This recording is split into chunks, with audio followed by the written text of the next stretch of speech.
Good afternoon. I am calling to order this meeting of the Portland City Council. It is 2:02 on Wednesday, May 6th. Keelan, can you please call the roll? Canal. Here. Porto-Guinea. Ryan. Here. Cleonaline. Here. Murillo. Novick. Here. Clark. Here. Green. Here. Zimmerman. Here. Avalos. Present. Smith. Dunphy. Here. And can we please read the rules of decorum? Thank you, Council President. Welcome to the Portland City Council. To testify before Council in person or virtually, you must sign up in advance on the Council agenda at www.portland.gov/council/agenda. Information on engaging with Council can be found on the Council Clerk's webpage. Individuals may testify for 3 minutes unless the presiding officer states otherwise. Your microphone will be muted when your time is over. The presiding officer preserves order. Disruptive conduct such as shouting, refusing to include your testimony when your time is up, or interrupting others' testimony or council deliberations will not be allowed. If you cause a disruption, a warning will be given. Further disruption will result in ejection from the meeting. Anyone who fails to leave once ejected is subject to arrest for trespass. Additionally, Council may take a short recess and reconvene virtually. Your testimony should address the matter being considered. When testifying, state your name for the record. Your address is not necessary. If you are a lobbyist, identify the organization you represent. Virtual testifiers should unmute themselves when the Council Clerk calls your name. Thank you. Thank you very much. Colleagues, our first item is agenda approval. Item number 5, document 2026-155, has been requested to be pulled from the consent agenda for discussion by Mark Porras, a member of the public. This is authorizing borrowings of not more than $95 million in anticipation of the Fire and Police Disability Retirement Fund levy for the fiscal year 26-27. I had placed this item on consent because it's a relatively straightforward matter that needs to be law by the end of the fiscal year to keep FPDNR whole throughout its collection cycle. We do this borrowing for FPDNR every year, but usually from internal sources. Due to the budget crunch, this year we have to borrow externally. Normally, an item pulled from consent is placed at the end of the agenda, but in this case, I think it would be worth getting it out of the way at the top of the regular agenda so that we can be done with it and move forward. Would councilors agree to this placement? Okay. Are there any other requests to amend the agenda, to reorder items, or to reschedule an item for a future meeting date? Okay, so I would like to move to have the pulled item moved to the top of the agenda. Is there a second? Second. Thank you, Councilor Ryan. Is there any motions to amend agenda are debatable and may be adopted by unanimous consent or by vote? Is there anyone discussion to the reordering? Okay. Do I have unanimous consent? Oh wait, no. Yeah, do I have unanimous consent to approve the reordering of the agenda? Looks good. Your agenda is approved. Keelan, can we please call public communications? First up, we have public communications. David Wyther is our first individual. Welcome. Thank you. Feel free to please introduce yourself for the record. You're welcome to share your pronouns, and you have 3 minutes. My name is David Gwyther. I'm with Roydio Cab, and I'm here on the issue of robocabs or AV taxis, depending on how you want to phrase it. One of the problems with the implementation that's starting now, the PBOT has been working hard, as you probably will find out, a whole series of rules and regs. But it's, as they say, mathematics is a house built on sand. Well, these rules and regs are built on air, if that's true, because there's no law. There's no state law. There's no federal law. So, for example, if the Waymo company wanted to operate out of Gresham or Beaverton, they could pick up in Portland. Who's going to stop them? The police are very busy now and don't have time to be chasing anonymous vehicles trying to find out if they're picking up fares without being properly licensed in the city of Portland.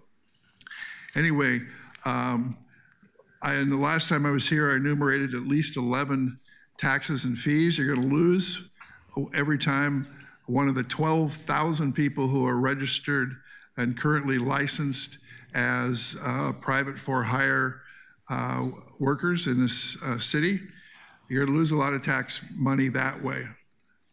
The new tax that I hear about, the apartment or whatever, some sort of form of property tax for potholes, robots don't have apartments. They may have a little building that they store them in, but they don't have apartments. So that's something you're going to lose also. My suggestion is to have this issue on the ballot for November. I looked into trying to do this with a petition. First of all, you need 40,000 plus signatures, which is daunting to begin with. And it just, the timing, you have to have it ahead of time, and it can't be done this time by an individual, but the council can. You have magic powers, as you well know. You can have whatever you want on the ballot. And you can make it an advisory vote if you wanted to, not necessarily a law. But let's get the issue out of PBOT and the Waymo people who obviously have a serious amount of influence. Otherwise, they wouldn't be so hasty in moving forward. Now, it's true that in the past, there have been a number of efforts to create laws, but they have come to nothing. There's no state law. Here's one stack of paperwork that was created by a task force. Here's a very nicely packaged one also. They created a law out of this. And my suggestion is why doesn't the council with PBOT write a law yourselves? Maybe we can get it passed. So there's some basis for what is being done. So it's not just flying around out there in regulation heaven. Anyway, thank you so much for your time. And I'll be trying to contact your staff and yourselves once you get through this budget process, which must be daunting since you have no money. Thank you very much. The next two individuals will come up together, Gary Darling and Talitha Mathis. Welcome. Come on up.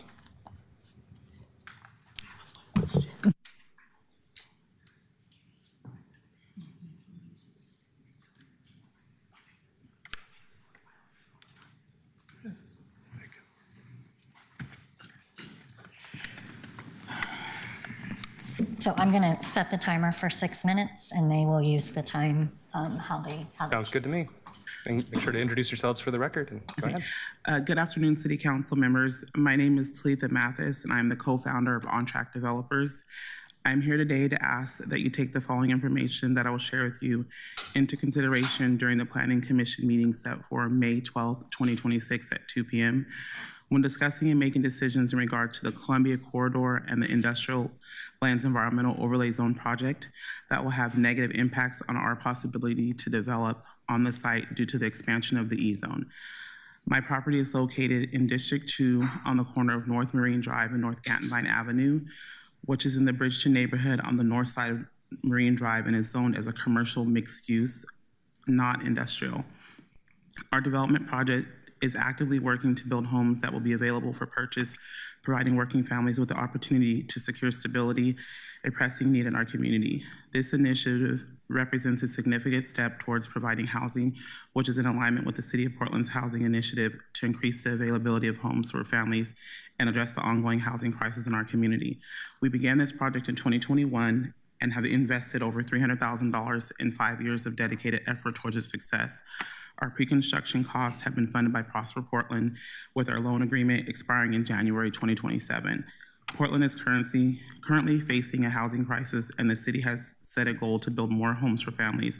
Our project aligns perfectly with this vision, yet the recent discussions regarding the environmental zone expansion, which will be addressed in the planning meeting on May the 12th, poses a significant challenge. The proposed increase in the conservation buffer from 15 feet to 50 feet could render much of our site undevelopable. We have previously submitted written testimony detailing the negative impact this change would have on our project, jeopardizing our goal of providing homes that foster community stability. I urge you to recognize the significance of this project, not merely as an investment, but as a crucial step toward meeting the housing needs in our community. By proposing owner-occupied housing, we can further enhance the stability of the neighborhood, which in turn supports the health of green space too. Thank you for your time and consideration. And now, Gary, go ahead. Hello, My name is Gary Darling. I'm a civil engineer, and this has been my profession since 1997. In 2021, our company, DL Consulting WA, began working with OnTrack Developers LLC on their Marine Drive project as their civil engineers. The project is located within the Columbia Corridor and Industrial Lands Environmental Overlay. As you continue to consider potential expansions of this overlay, and during your discussion at the Planning Commission meeting on May 12th, we respectfully urge you to please take our project into consideration when making decisions that will affect the viability of this very needed project in North Portland. Over the past 5 years, we have worked very closely with the staff from Permitting and Development, PBOT, the Bureau of Planning and Sustainability, and with Multnomah County Urban Flood Safety and Water Quality District. Our team has invested substantial time, energy into bringing our client's project to fruition. Due to the nature of the many layers of agency bureaucracy and time delays, we have reached out to multiple departments within the city in an effort to advance our progress at a strong and steady pace, and also to ensure that the environmental overlay adjustments will not negatively impact this project. In response, we received a highly informative email from Stephen Himes of the Public Works Development Division, which provided us with valuable guidelines for proceeding with possibly vesting our site prior to the CCIL expansion. We sincerely appreciate this assistance in clarifying our options and the necessary next steps. However, if the site is not vested and the conservation setbacks are adjusted before the site is vested or permitted, my clients will lose most of the developable portion of their property, rendering the project unfeasible for development. As we just stated, we respectfully request that you factor our project into your decision-making process, as it will significantly impact my client's ability to pursue a viable development or possibly any development at all.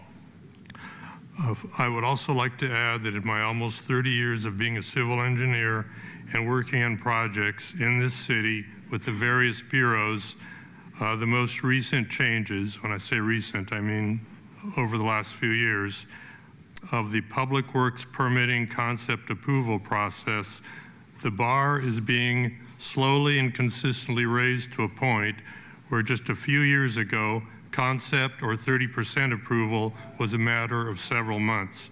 Now it may take a year or even longer. I believe that our PBOT drawings for this project, which are close to but not quite yet have concept approval, are actually much closer to what would have been considered design level or 60% drawings just a few years ago. We believe that we only need to address a few minor Water Bureau comments to obtain concept approval. But I bring this up because I believe that the drawings should actually be granted concept approval immediately, as they are now. And also, I would like to raise the hope that the powers that be will seriously take a hard look at streamlining the Public Works permitting process to make it much more efficient moving forward. Thank you very much for your time. Thank you, and fantastic timing. That was good. Thank you. Next up, we have Addie Smith.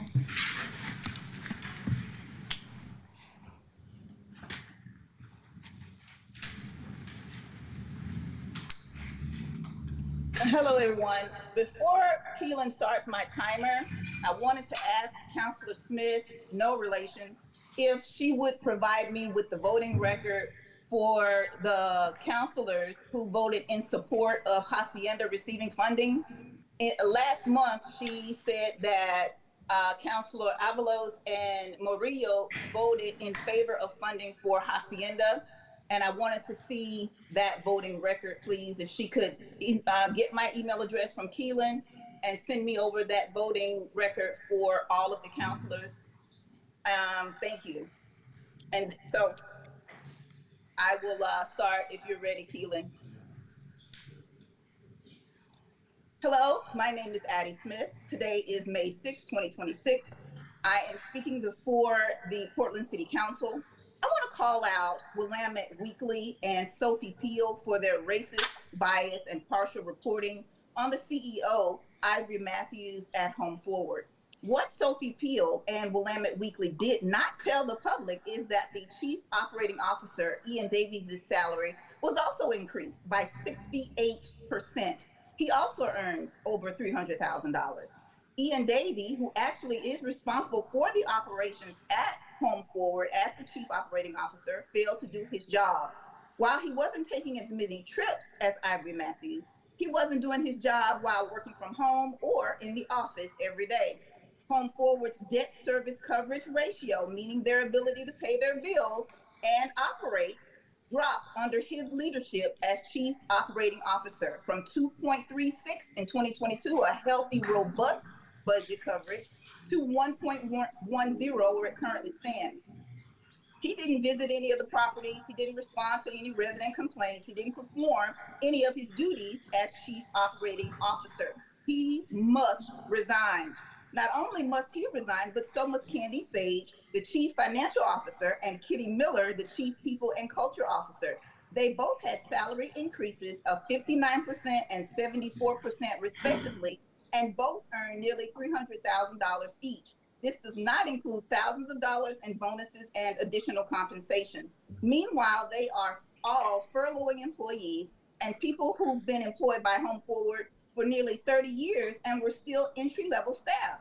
Home Forward's decline is due to all of them. Ian Davey, Candy Sage, and Kitty Miller didn't need Ivory Matthews to perform their job duties and responsibilities. These are adults who intentionally failed to do their jobs. So while Ivory Matthews was traveling and networking, the board approved it. The board reviewed her request for travel and networking and approved it. Should she have been ensuring that her staff were doing their jobs? Yes. However, this shouldn't have stopped these adults from performing. They knew what needed to be done and still chose to allow the organization to fail. The organization is failing because of them too. Their resignations, I need a few more minutes, please. 1 more minute, please. Their resignations are a must. Again, I call on the board to hire me as CEO. I am a certified financial specialist, a housing credit certified professional, a specialist in housing credit management, and more. I've been in housing for over 30 years. There are plenty of nonprofits in Oregon and Washington State that are fraudulent.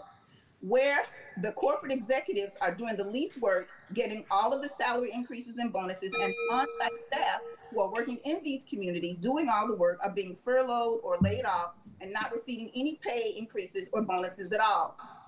The board must also terminate all contracts with third-party property management companies. Thank you so much. County Commission. One more minute. I gotta end you there, unfortunately. Thank you. You're welcome to send in any of the additional comments to us. Next up, we have Joel Meredith. Hi, can you guys hear me? Yeah, go ahead. All right, thanks for having me. I've never done this before. My name is Joel Meredith. I live in District 2.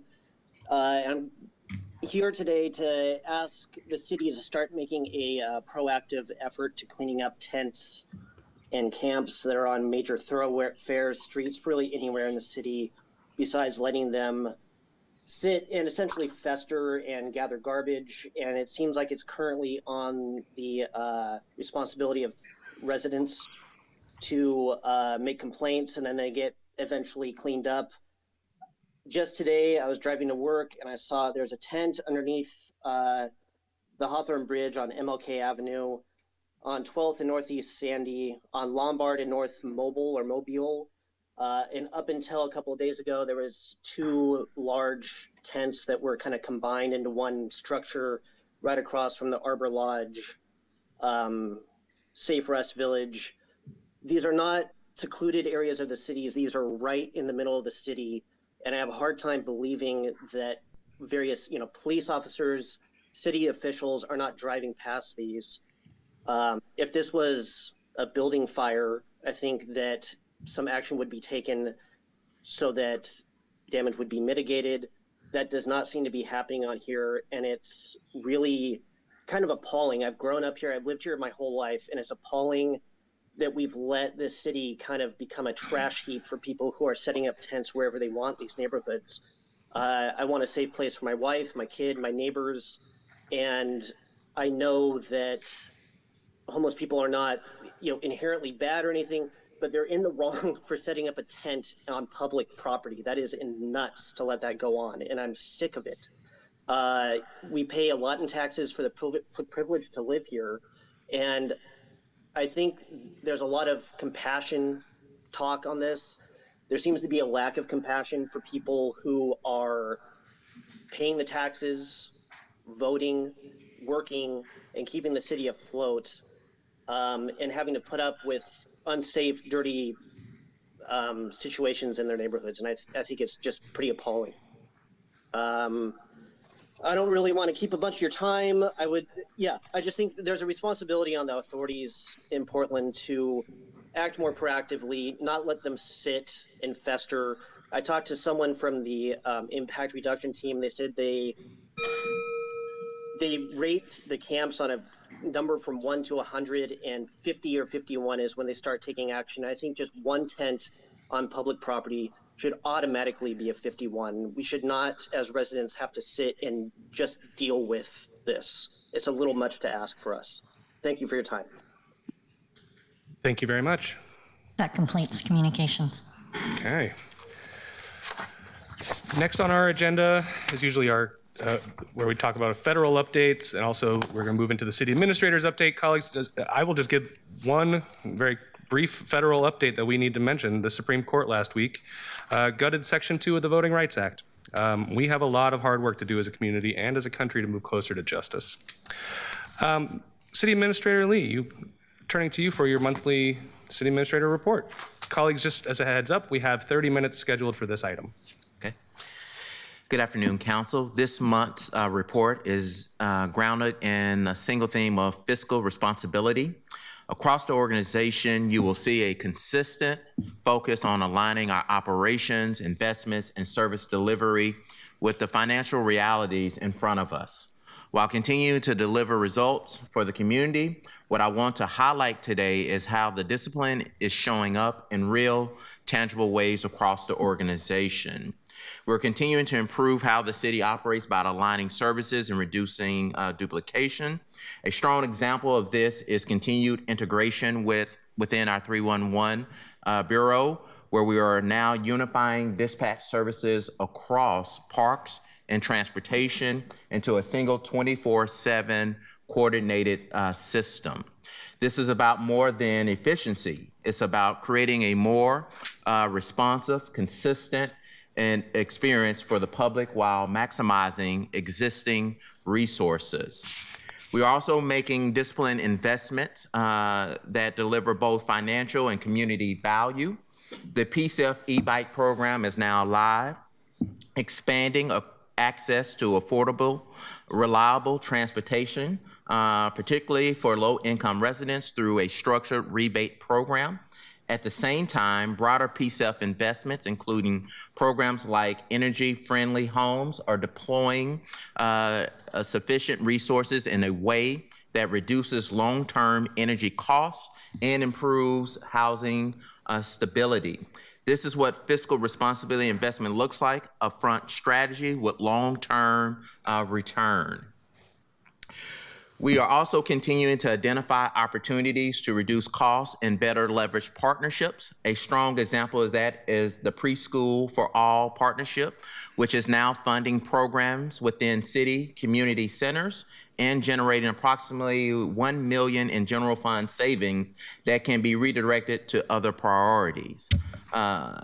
Also, you're seeing in Water Bureau's energy management efforts continue to generate ongoing savings and rebates, helping offset rising costs. These are all types of structural improvements we need to continue and scaling as an organization. In public safety, we're seeing measurable progress as well. Portland continues to be recognized nationally for reductions in gun violence, reflecting sustained coordination and focus across our system. At the same time, the Bureau of Emergency Communications has achieved accreditation, placing it in the top tier of dispatch agencies nationwide, which we recently recognized. These outcomes matter because they reflect both performance and the trust in our core services as a city. We are also maintaining a strong focus on oversight of our major capital investments. Projects like Bull Run Filtration Project and our Columbia Boulevard continue to advance with clear attention to schedule, cost, and risk management. At the same time, we're strengthening governance structures, including independent oversight, to ensure accountability at the scale these investments require. From a transparency, accountability enhancement, this month's reports also reflects continued progress in this. At Council's request, we enhanced the claims reporting to include court type and docket information. We introduced a new active contracts appendix that you will see in the back of the city administrator's report for visibility into the contract capacity across the organization. There are important steps towards giving council clearer lines of insight into the risks, spending, and long-term obligations that we have as a city. On an organizational leadership standpoint, which I will clap for this because this is my first big executive hire. Finally, I want to highlight that we're welcoming the city's first chief equity officer, which you've seen in my email, Latricia Tillman, who will start next week.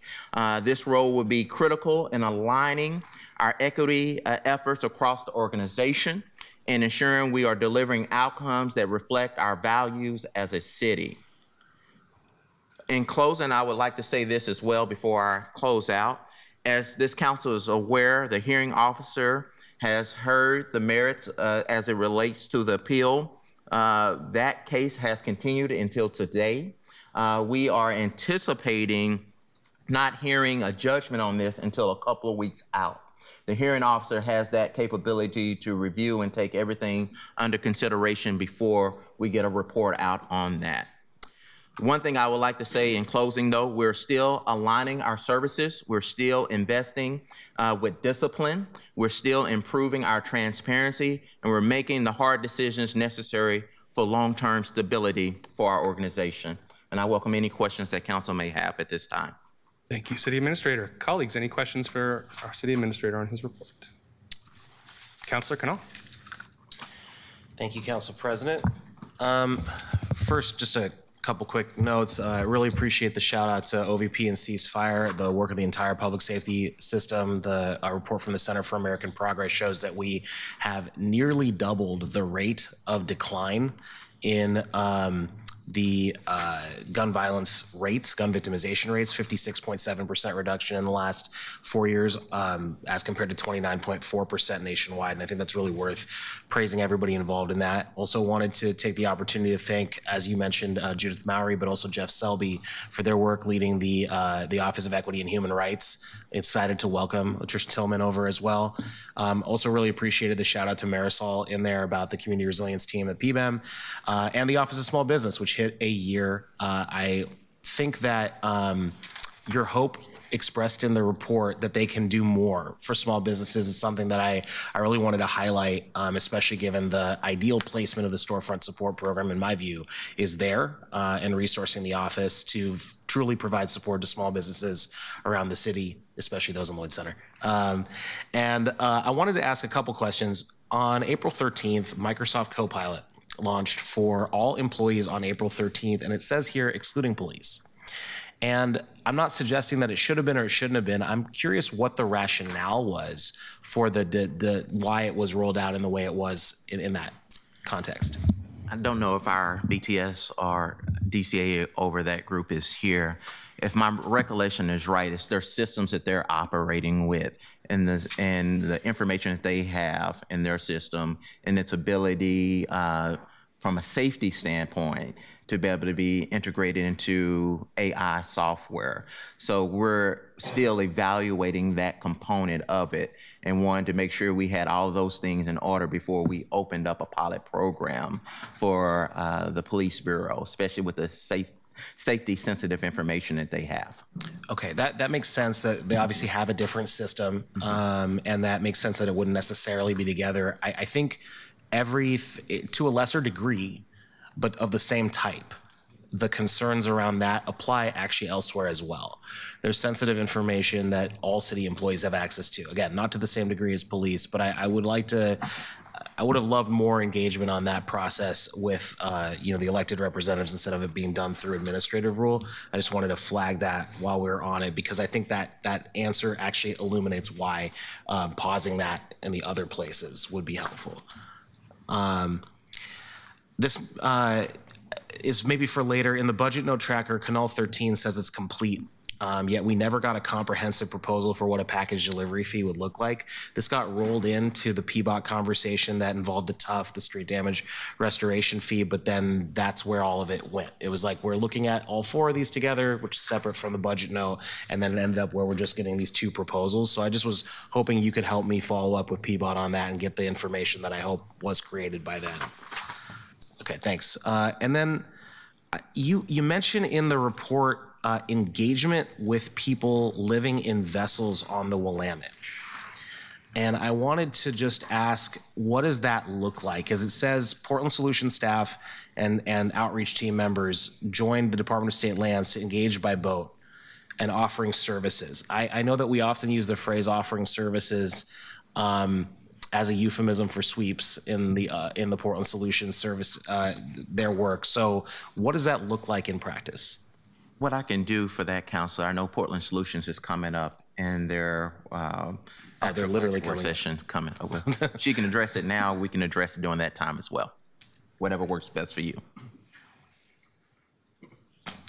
Yeah, happy to. Just quickly, Counselor, and I can also follow up with you later. So this was an initial pilot kind of project that's in partnership with the Department of State Lands and our outreach team, so the folks that are doing that city outreach on the ground, just to talk to folks, see if they'd be interested in shelter or maybe some other kind of service on the water. So some of these folks had housing or a different apartment and also had a vessel on the water, but some folks didn't. So really just offering some services. 2 folks expressed interest in shelter, so that was great. We can follow up with them. But there's also a collaboration with Department of State Lands and the Sheriff's Office because of the river patrol and all the different aspects that are on the water, a lot of different jurisdictions involved. We wanted to at least offer some services. So that was just a first step, but I think there could be more engagement going forward. Sure, thanks for that.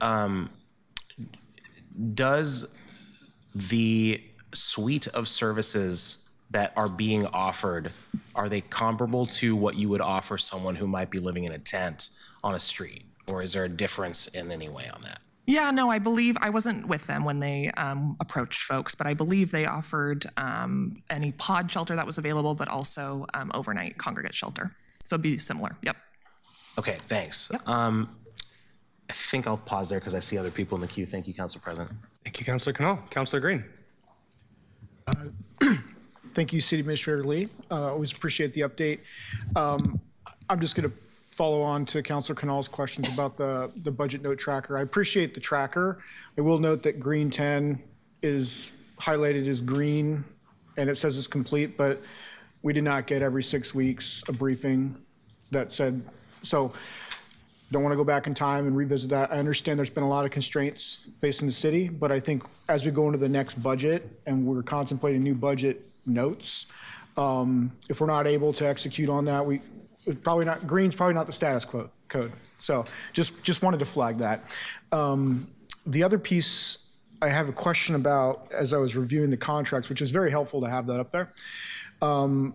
Urban Alchemy's contract began in March of 2023, and that's a total of $90 million is the contract. And it looks like to date we've spent just over $55 million on that contract because there's roughly $35 million remaining. I'm asking this question because I understand that there are our contractor for the alternative, the task sites. The issue I'm having is today there's some reporting that there's been 85 complaints to the Ombudsman about serious issues of misconduct at Urban Alchemy, drug dealing, sexual harassment, theft, since the beginning of that contract. And our Ombudsman was able to substantiate 6 of those. 42 of those complaints were referred back to Urban Alchemy's internal grievance process, and we don't know what the status of that is. And so we're about to be asked to make budget decisions to renew this pot of money.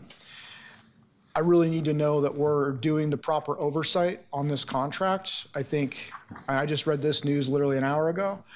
I'm sure y'all are still trying to grok it as well. I needed to raise that because that's a serious concern for me. Thank you, Council. We'll look into it. Thanks. Thank you, Councilor Green. Councilor Murillo. I have not read that news yet, and maybe you can forward me an article.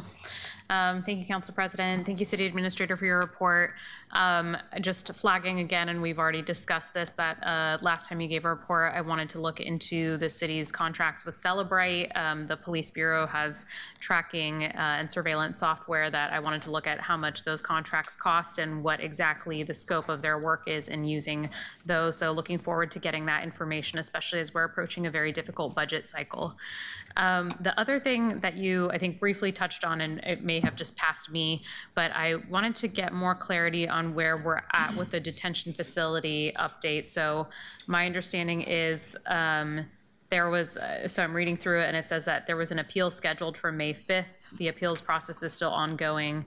Do we know what how the hearing went yesterday fully? And Not yet. I've been asking a million questions too to get how the hearing actually went. We haven't gotten any new information as it relates to it since there's a continuation today. I'm hoping to get an update after this continuation, if it concludes today, to kind of get an overall update of where we are and kind of the time frame they are anticipating to take on deliberation of that from the hearing officer. do we know roughly how long that will take, or? What they told me was a couple of weeks minimum. So that's what we have today. Okay, appreciate that. Thanks for the additional clarity. That's all I have. Thank you, Councilor Murillo. Councilor Ryan. Yes, thank you, Council President. I was really happy to see the action being taken to address the derelict boats on the river. Also just happy to know we're offering them services, so thank you for that. Sky, I knew that, but it was good to have you come up and say that. We pass them every dragon boat practice, and there were quite a few until this week. This week we only saw one. So I'm really happy to hear that you're providing safe and stable housing off the public right away. I'm also excited to see we have 11 new recruits that became firefighters and got their yellow helmets recently. That's exciting. And finally, I know it's always improving, but thank you for the active contracts dashboard. It's really helpful to see that. Appreciate it. Thank you, Councilor Ryan. Councilor Cannell. Thank you, Council President. Just a couple more. I was hoping to get a little, I have three things. One is about a couple other budget notes that are marked as ongoing, no timeline specified. Canolo 8, but also Mayor's proposed number 4, which is about overtime reduction. I understand that the action may be ongoing, but there's a deliverable in it, and we've also received information about budget notes expiring at the end of the year. So I want to make sure that we can get some idea of when we would receive a deliverable in the next month and a half on those. I know in the case of Canal 8, it's designed to inform the conversation that we're having right now without the information, which is on how to reduce management bloat through consideration of changes to the director and deputy director classification series. But is there a way to understand the timeline for the deliverables on something where the work is marked as ongoing in that table? Council, I'm pretty sure we can develop something to follow back up with council as a whole of kind of what that outstanding work is and the time frame of that. So we can follow up in the next week or so with some kind of update on that. Thank you, Administrator Lee. On page 23, it's line 7. This is the closed claims.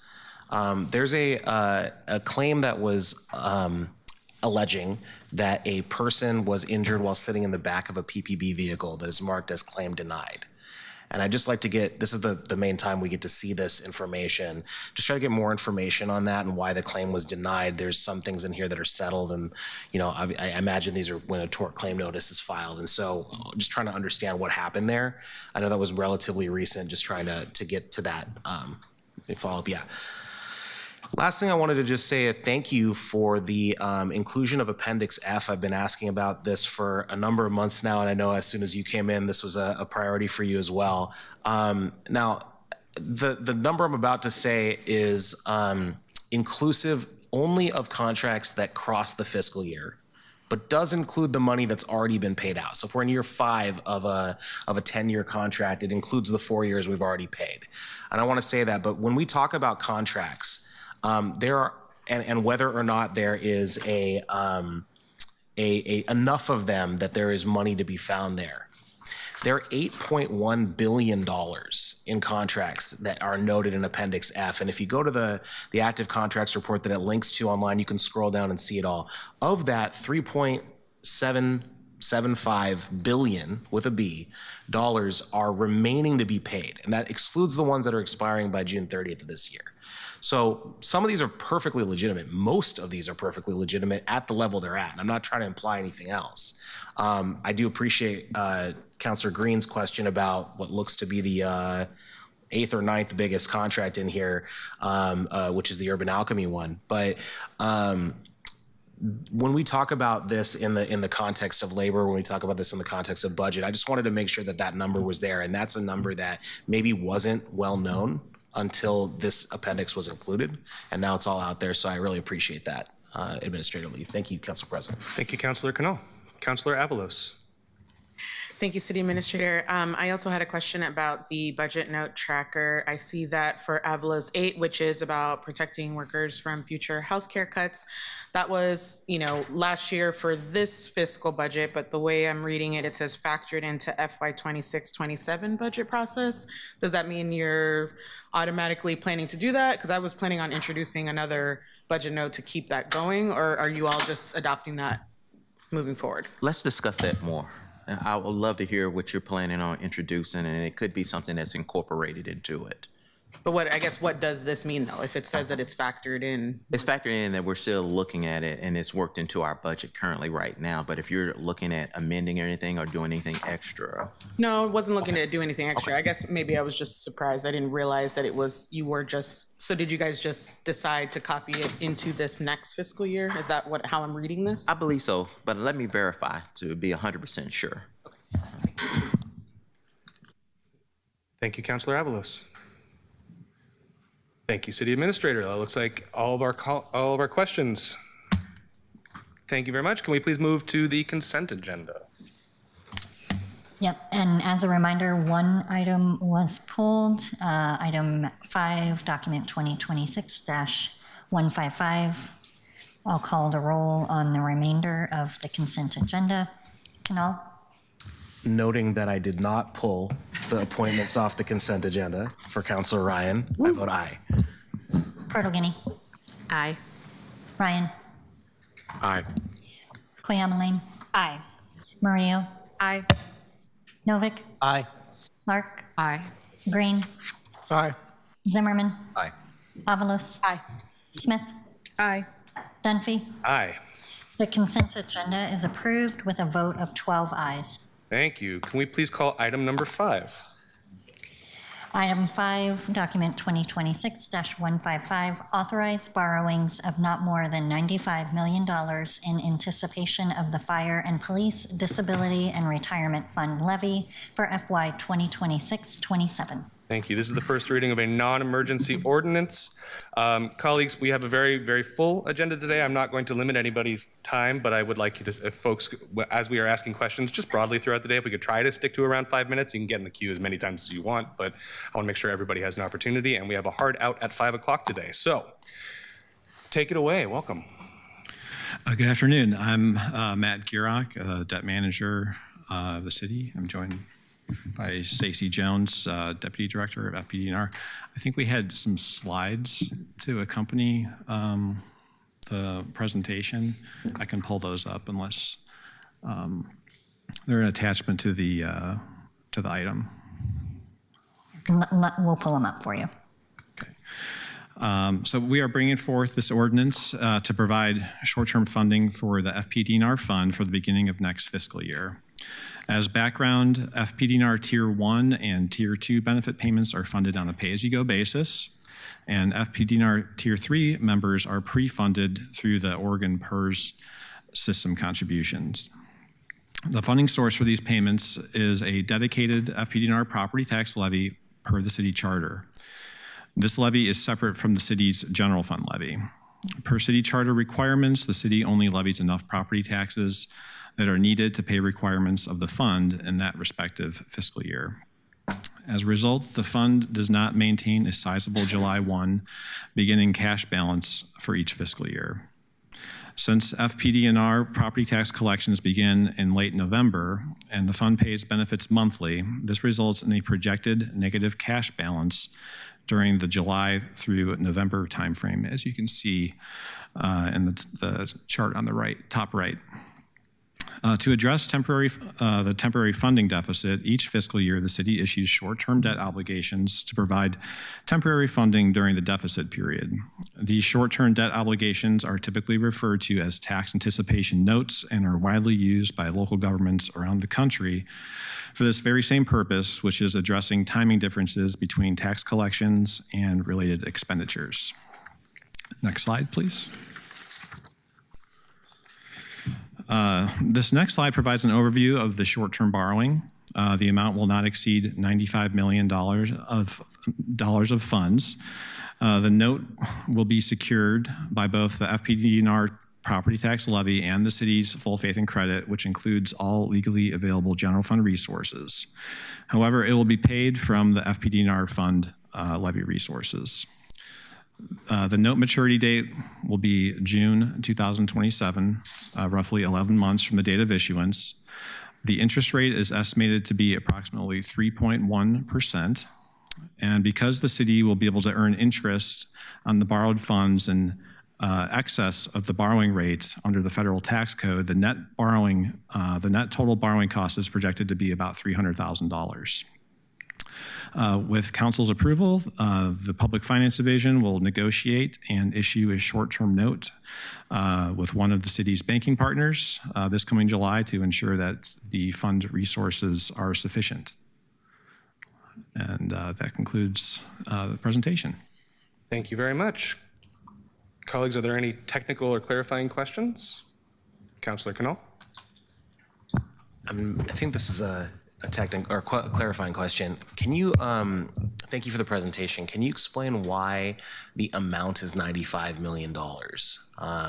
Received some testimony, and it's the written testimony showing that it was 45, 38, 45, and 50 the last 4 years. Just wanted to understand the reason for the amount changing in a pretty significant way. Do you want me to take that? Yeah, that'd be great. So just again, for the record, I'm Stacy Jones. I'm the Pension and Finance Manager over at FPDR. Yes, the amount is larger than it has been in the past, but I would point out that it is about 1/3 of our tax levy, and we need it to get us through about 1/3 of the fiscal year. So it makes sense from that point of view, but we have a slightly smaller beginning fund balance than usual this year, so that's part of the explanation. Another part of the explanation is that we're still in the ramp up where we are funding 2 generations of pensions simultaneously. So every year our expenses are going to be higher, at least until the early 2030s. But the most significant reason for this 1-year jump is that we are now reimbursing the general fund for PERS contributions that our fund makes on behalf of sworn employees hired before 2007. We're making those reimbursements on a monthly instead of a quarterly basis. So it used to be that we never paid the general fund a dime until we got all of our property taxes, and now we have to make, tens of millions of dollars of payments before we get our property tax receipts. But that's a good thing for the general fund, which is now earning that interest. Just to follow up on that last piece, does that mean that you would normally be paying Q1 or Q3 in September, and then after you get the tax receipts, you'd be paying the second with that in December, and now you're paying 4 or 5 instead of 3 months worth?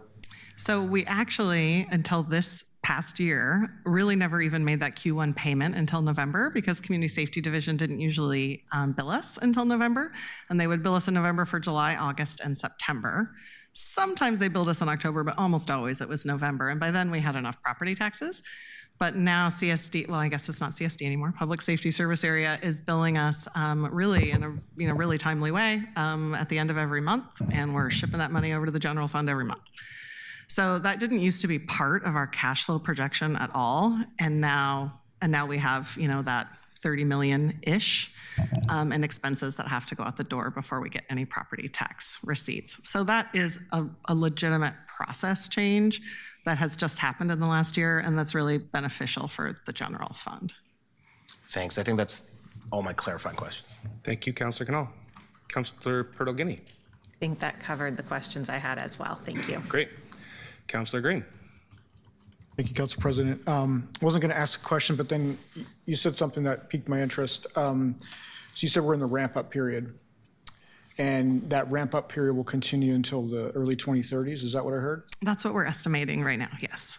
So that means there's a ramp down? Yes. And when would the ramp down be at parity of roughly today? Parity of roughly today? I'd have to pull up an analysis, which I'm not sure we have time for that now.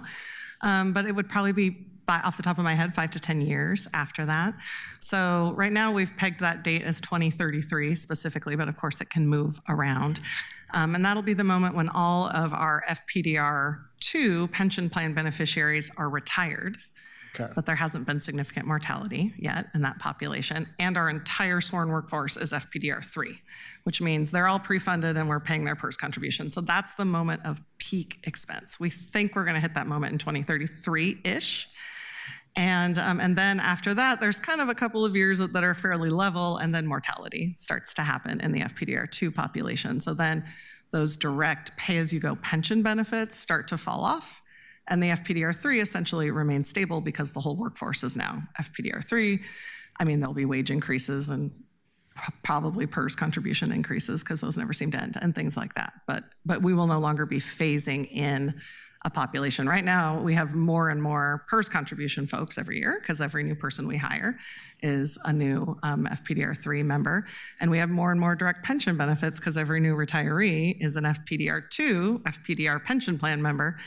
And there's not a lot of mortality in that FPDR2 population yet. Does that answer your question? Yeah, it helps. And let's hope that we delay the mortality as long as possible. Right. We would never wish for mortality. No. I wanted to make sure that I understood that because I think it's been described. We've raised these questions a couple times in a couple different ways, and that this sort of period of cost is just temporary and it's going to go down. But it's going to continue to go up for a few years, and it's going to stay up for a pretty long time. I've looked at the actuarial charts, and so I just want to make sure the public understands that this is going to be a significant obligation for decades. Precisely, and you know, I'm happy to come, and Peter, the city economist, would be happy to come and talk with you all in more detail about it. I know it's a topic that's come up several times. But you know, the bottom line is that this generation of taxpayers is being double burdened because they are simultaneously funding pay-as-you-go pension benefits to current retirees, and they are also pre-funding pension benefits for FPDR3 members. So this generation of taxpayers is double burdened. They're taking, it's a rare occurrence, I think, of one generation taking a hit for a future generation. And then in future generations of property taxpayers will have much lower bills as a consequence, since council shifted to a pre-funded plan in 2006 when the plan was reformed. Thank you for that. That's all I have right now. Thank you, Councilor Green. Keelan, do we have anyone signed up to testify on this item? We had 2 people sign up, George Washington and Bernie Bro.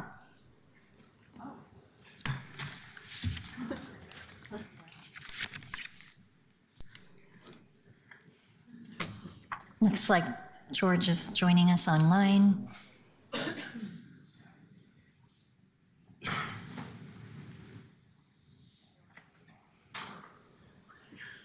George, can you hear us?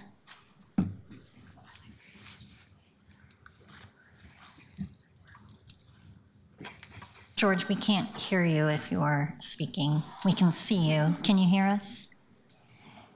Okay. We can't hear you yet. No.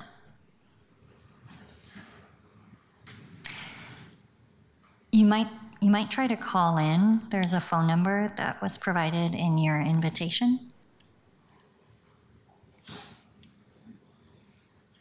No, we still can't hear you.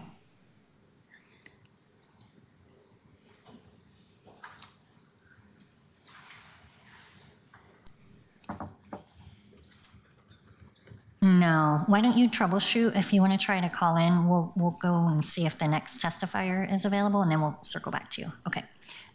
Bernie Bro?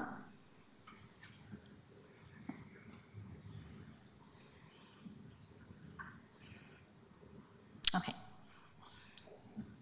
We still can't hear you.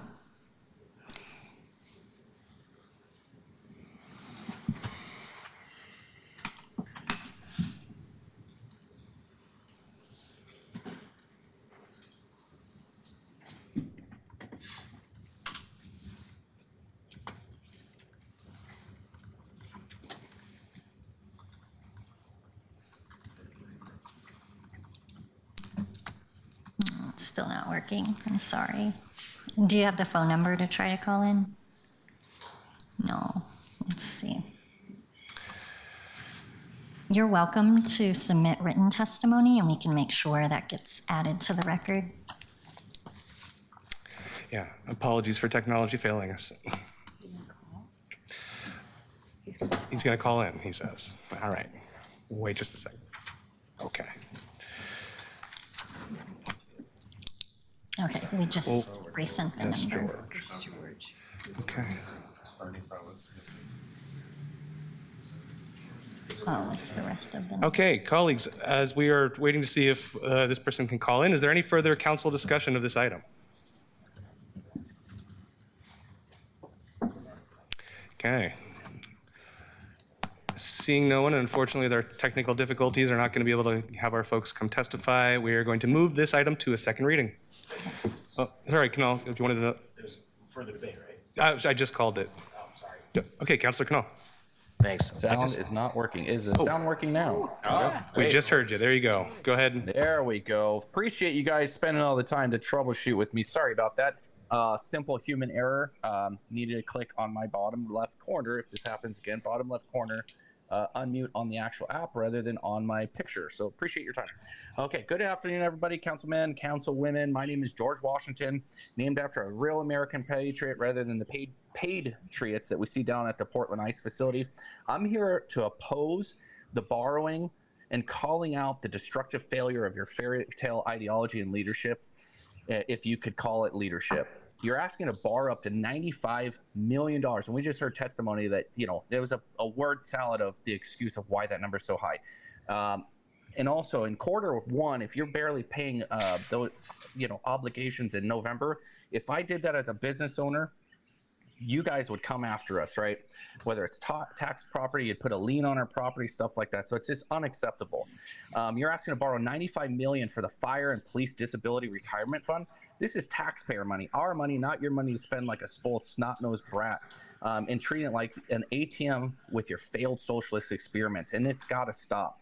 Portland doesn't have a revenue problem. We have a spending problem driven by fairy tale ideology that seeks to defund and the police and our firefighters, if you will, coddles criminals and prioritizes illegal immigrants. Yes, illegal immigrants and radical leftist protesters like we see at the ICE Portland facilities in organizations like ANQUIFA over law-abiding residents and local businesses. And like was mentioned earlier by someone here in this panel a minute ago, businesses are leaving the area.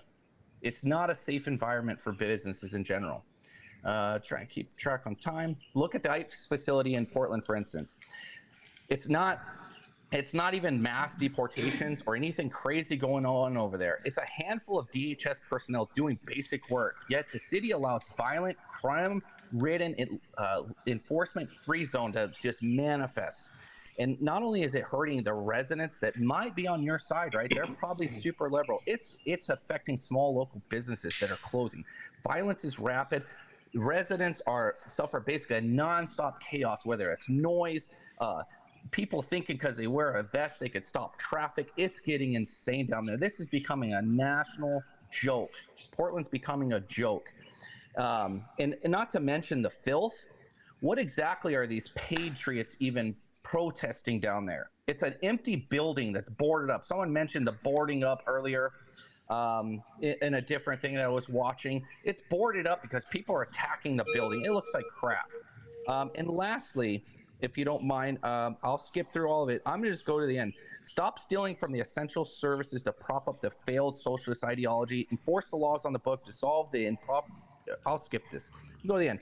I think that you guys need to figure out the money situation and stop trying to ask for more money and creating problems. Portland deserves a hell of a lot better than this pathetic council of radical ideologues. And stop fucking around with our money and do your damn job. Unfiltered and raw. Thank you very much. That completes testimony. Thank you, Councilor Canal. A hard act to follow. I can't say I had FPDR as socialist on my bingo card for today, but I appreciate everyone who wrote or testified in. I did want to highlight just a couple things that there are.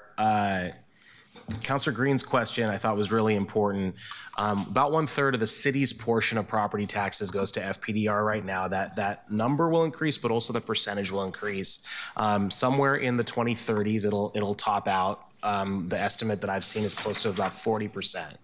And then if that's the same number of years from now until it gets back down to present levels, we're talking about 6-7 years after that. So it will be 2039 before that portion of the property tax bill declines, right? Because that's the amount of years from now till 22 or 23. I think they also staff mentioned that it might level for a couple years before it goes down. So we might be looking at 2040. And I just wanted to push back on one idea here, which is the idea that we are doing something generationally towards the next generation. It's exactly the opposite of that. We are currently seeing this generation of taxpayers burdened because of earlier taxpayers not pre-investing in their retirees then. And that's the way the plan was structured. We're actually restoring some of the generational equity here if we can find a way to alleviate some of the costs. And I encourage everyone to read the rest of the written testimony and also the other written testimony we've had on FPDR over the years to see, and I know that the staff has also expressed some interest in pursuing this. Related to this item, $95 million is a lot. It is disappointing that is not able to be borrowed from within. That's the only thing that I would mention here that relates to this particular item. In 22, 23, and 23, 24, we did do that. It's only that the last 2 years we've been able to borrow from parks. And I hope that we're able to think about that in the future. That's the only thing that I think can occur. So I'll wrap it up there. I know we're okay. I guess that became a question. Yeah, I just want to clarify. So we did look at the interfund borrowing, and it's actually worse. The internal borrowing rate is higher than what we can achieve externally because of the tax exemption. And that's because interfund borrowing, you would have to pay as the borrower the interest equivalent to what the investment income of that money would be. Yeah, so the investment income anticipated from parks by not lending it to FPDR is higher than the rate you can get on the open market in private. Is that correct? That's right. Why was that different the last 2 years? It has to do with the way that the investment portfolio works. So as investments mature in the investment portfolio, they're reinvested at current market rates, and it's the interest rate path of which the internal treasury portfolio performs. So some combination of investment yields for parks going up relative to the last 2 years and interest rates in the private market going down has made those lines cross. So now it's a better deal to go to the private market. Is that correct? That's right. Yeah. So there's kind of a lag that happens between our treasury portfolio versus what happens in the market because we're buy and hold investor. Okay.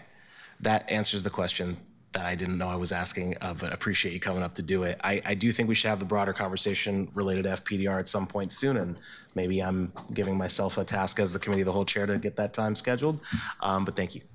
Thank you much, Councilor Canal. Colleagues, this item now moves to second reading. Thank you very much for being here today. Please call item number 9. Item 9, document 2026-039, amend chronic nuisance property code to address human trafficking, gun violence, and administrative challenges, amend code chapter 14B.60. Colleagues, this is the second reading of a non-emergency ordinance. Is there council discussion? I have some. I put myself in the queue already, but go ahead and get in the queue. And I'd like to just start us off. First of all, colleagues, I want to thank you all. This bill has seen a lot of work, and it is substantially better than it was every time we've seen it. I want to get a few pieces on the legislative intent on the record. People in my neighborhood constantly say, and they say, I call and I complain about these properties with drug use, crime, fires, and nothing happens for years. And that lack is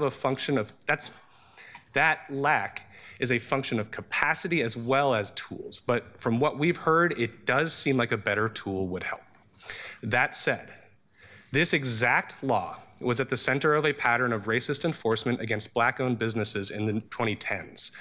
I'm hesitant to give power back to it, but a complaint-based nuisance code, by its very nature, has to be broader than the actual expected bad activity. So, because you won't catch every bad thing that happens at this site, so you write the law for a large physical radius, a long timeline, and a small number of violations so that if you know a site has problems, you have a good chance of catching them. That's how it works. A lot of places will be in violation of the letter of the law, but not everywhere that gets a bunch of nuisance complaints is going to get follow-up from PPB. Not every business on a 200-foot block where there are nuisance problems will get a letter. PPB gets to decide what they think is an adequate abatement plan and if the problems have been abated, and there is inherently discretion built in, and the community allows discretion to those who it trusts. I want to dig in on that abatement plan piece. Here's how this used to work. A property owner would get a letter from the police bureau saying you're a chronic nuisance property, right back to us telling us how you're going to fix it. The owner then had to write back with a plan that, quote, the chief of police or the precinct commander agrees will abate the nuisance. If the person fails to respond to that language, PPB could move to have the city attorney enforce. And in some situations, that practically meant that PPB would simply not respond to the property owner's abatement plan on the grounds that it was inadequate in the commander's eyes, then say that the owner had never responded as required by code, and then enforce a closure item after a 10-day reply clock ran out. That got to count as due process. This maneuver closed a Black-owned bar on 82nd called Seasonings back in 2011. Some of us remember that became, because it turned into a federal lawsuit. Councilor Novick, you've fixed a lot of these problems. You gave PPB this menu of reasonable abatement options and required that they offer them to the applicant up front. You made it so that the owner's reply doesn't have to be deemed adequate to count as a reply. You gave PPB guidance to consider financial capacity when proposing abatement measures. Great work. But PPB and the owner still have to agree on a course of action within 60 days, and that means there is still a negotiation. So, Councilor Novick, can you state for me on the record that you sincerely believe Portland Police Bureau will engage in those negotiations in good faith and not solely to achieve a preordained outcome? I do, and it would be helpful. I think that Assistant Chief Hughes is here to talk about, and he'd be willing to talk about how they plan to use it. I also want to say that there was an amendment that Councilor Kayama Lane and I proposed to have regular annual reporting on the implementation of these amendments, this law is amended, and any equity impacts. That amendment failed. What I plan to do at the end of this year as CAPS chair is ask for a report from the Bureau on how this law is being used, which will include any equity impacts, but also what is the back and forth been with the property owners? Were they given a full and fair opportunity to develop a plan jointly? And obviously, next year I might not be CAPS chair, I might not even be here, but I would recommend that the next CAPS chair and whatever the council president appoints the next CAPS chair, continue that practice. Every 6 months we get that kind of report. And now we do have Chief Hughes here.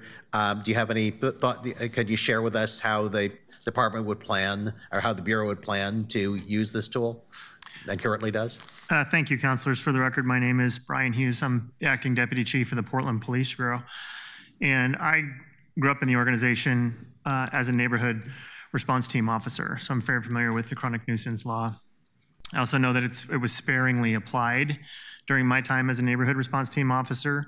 And since it has been looked at and revised, we have not used it a whole lot. So I really appreciate you coming back with an intentional approach in how the tool is used. It was my experience that it wasn't used much back when I was a neighborhood response team officer, but going forward, based on the amendments put forth by Councilor Novick, it appears to me that there are checks and balances in place through the city attorney's office And the Police Bureau is merely documenting where probable cause exists to believe a select group of offenses has occurred. And when it comes to precinct commanders working with the city on developing abatement processes, it appears to me that there are also checks and balances in place through the city attorney's office to make the ordinance more applicable. Chief Hughes, actually, the revised ordinance says that it'll be the city administrator's designee who will be involved in the discussions with the property owner, but it may be that the city administrator will designate somebody in the police bureau because that's been the past practice. If it is somebody in the police bureau, do you think you can assure us that that person will engage in good faith discussions with the property owner and have a back and forth to try to achieve an abatement plan that's agreeable? Yes, I can assure you that will happen. Thank you, Councilor, and thank you, AC Hughes. You queued me up perfectly because that is what I was trying to establish.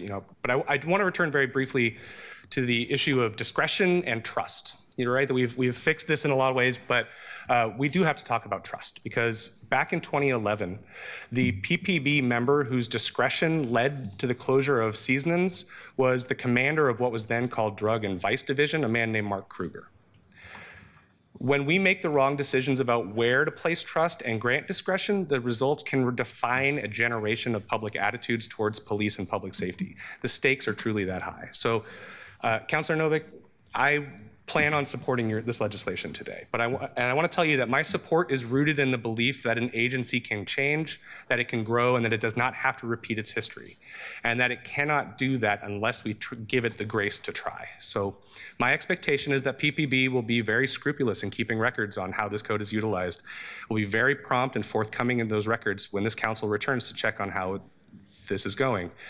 If we have to fight PPB to get clarity on how it's using, I will be the first vote to constrain and repeal this at the earliest possible instance. But for today, I will be a yes. So thank you. Councilor Avalos. Thank you. I don't have that same confidence. You do. I want to start by, and thank you. You don't have to stay up there. Thank you.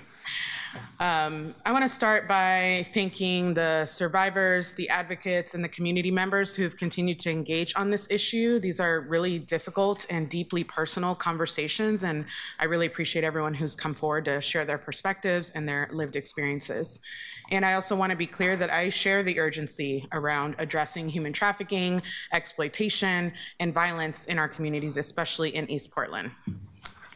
But after several committee hearings, multiple rounds of amendments, and continued discussion, I remain concerned that the heart of this ordinance is still fundamentally the same. I don't have the same confidence in the police to not disproportionately impact the communities that I represent. And at its core, this is still an enforcement-driven, place-based approach. And for me, the central question has always been who ultimately experiences the consequences of that enforcement.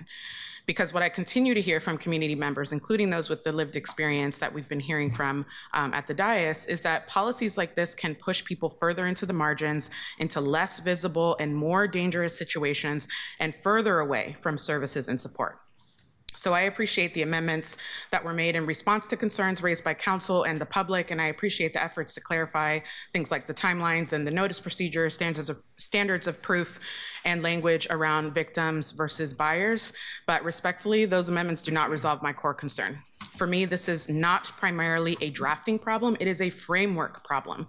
The question is not whether the ordinance has become slightly narrower or more procedurally refined. The question is whether this model actually reduces exploitation and trafficking, or whether it risks displacing harm while increasing vulnerability for the very people that we are saying we want to protect. And I still have not heard convincing evidence that this approach meaningfully addresses that concern. In East Portland especially, we have to acknowledge that interactions with law enforcement can carry very real consequences for immigrant communities, communities of color, undocumented workers, tenants, and vulnerable women navigating survival. That reality has to matter in how we design policy. And I also remain concerned that we continue to default toward enforcement mechanisms in response to deeply complex social and economic conditions, rather than investing more heavily in housing stability, victim services, outreach, economic support, pathways to safety that don't depend on increased contact with enforcement systems. So at the end of the day, I believe that this ordinance risks creating unintended harm while giving the appearance of action. And for those reasons, I will not be supporting it. Thank you. Thank you, Councilor Avalos. Councilor Ryan. Thank you, Council President. Parents, schools, neighbors are waiting and waiting for us to improve our tools ASAP to help victims of sex trafficking. Mostly, this action is about doing something for the voiceless, the children and youth, all gender identities who don't have the agency to advocate for themselves. The testimony from adults who were violently abused as children and youth was the story. The pain they have gone through, the trauma they currently manage, they were so brave to come here on Wednesday night, March 13th, to tell their truth. I believe them. That was some of the most courageous testimony I've experienced in my 5.5 years on this council. We must take action and reward their willingness to share their stories. This action is for you. We can and should be helping. This is a step towards better outcomes for humanity. Thank you so much, Councilor Novak, for your patience and your persistence to get this across the finish line. Thank you, Councilor Ryan. Councilor Koyama-Lane. I appreciate the work that's gone into improving this ordinance and want to acknowledge Councilor Novak's responsiveness and openness to feedback. I want to thank him for hearing my perspective in our private conversations and for recognizing the complexity of this issue for me. As the first and only Asian American woman on this council, I have complex feelings about policies that intersect with how Asian American women are perceived, particularly in discussions related to human trafficking. And these issues carry a broader historical context, including the violence experienced by Asian American communities in the Atlanta spa shootings, for example. So for these reasons, I will be voting no today. I understand that this is likely to pass. I respect the work that's gone into it, but wanted to briefly share my perspective. Thank you, Councilor Koyama-Lane. Councilor Purtle-Guinea. Thank you, Council President. Colleagues, we have before us a difficult piece of our law. And as my colleague, our Council President, shared, this is a piece of our law that has been used in terribly racist ways. It has been abused by disgruntled and often racist neighbors, and because of that, it's rarely been used in recent years. And that's a problem. As a council person, a legislator, a lawmaker, I don't believe we should riddle our books with unused laws, especially when we've heard some significant concerns brought forward in part by youth in our community. High school students asking us to make a change, where this law could, if used appropriately, be an important tool.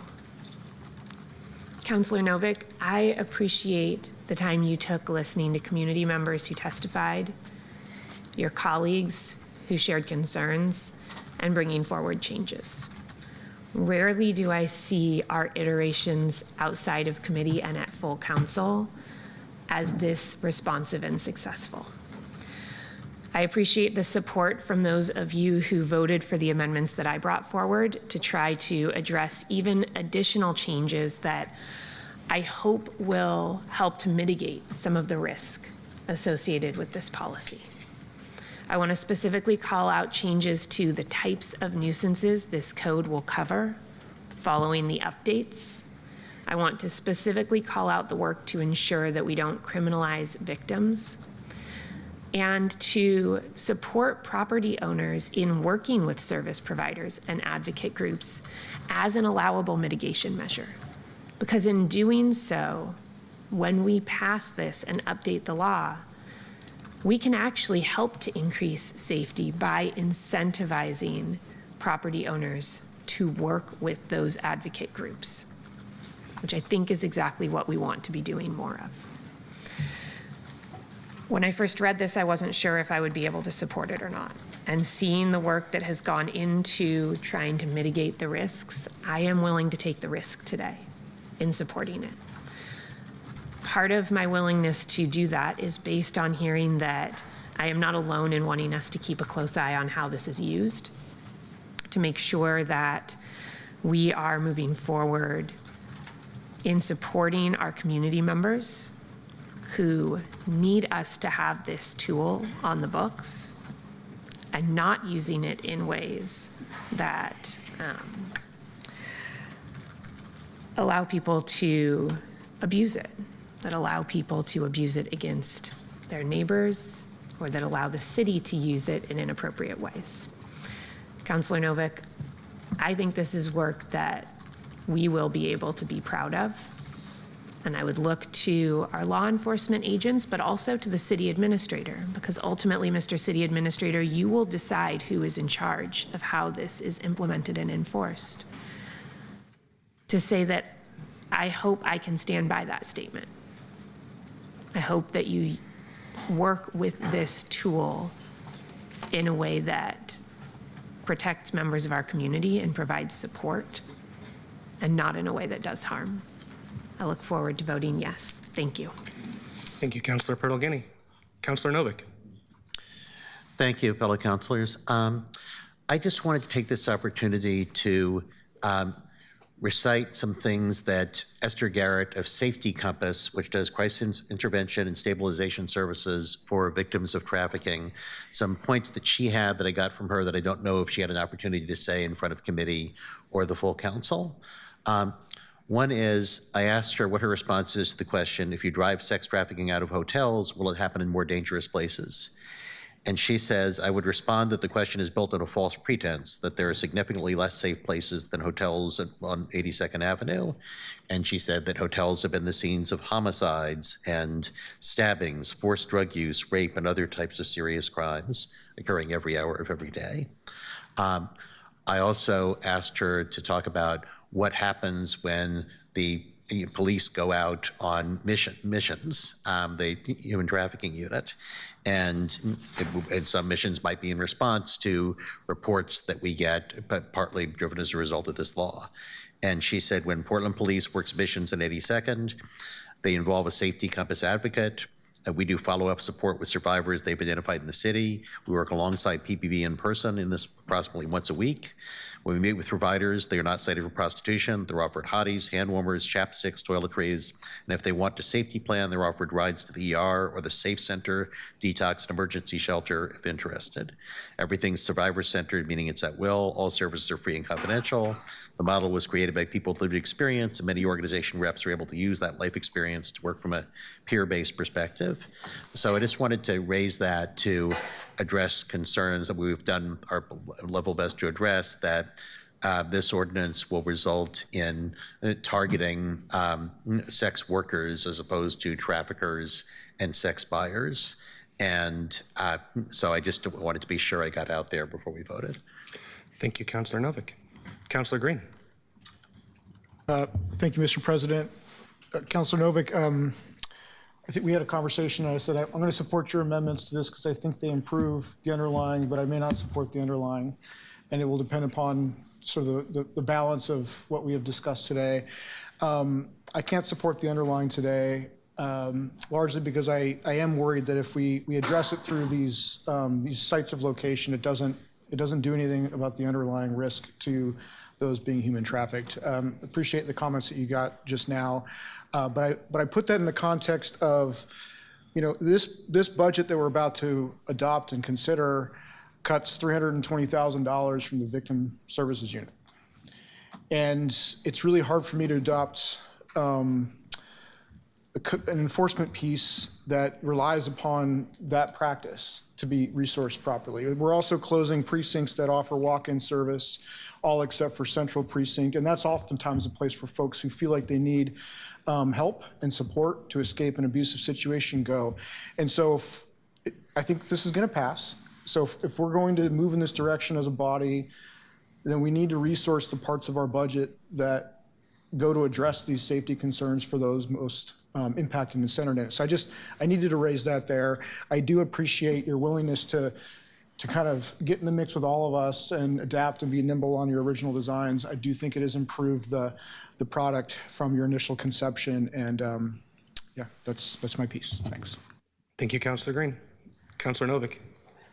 I just wanted to say what I meant to say earlier, that of course, this legislation is not just about sex trafficking. It provides a tool that can be used in cases where there's, drug trafficking or violence or other unsavory behavior in properties. And the fundamental question is, do we think that property owners have some obligation to take steps to keep their properties free of crime?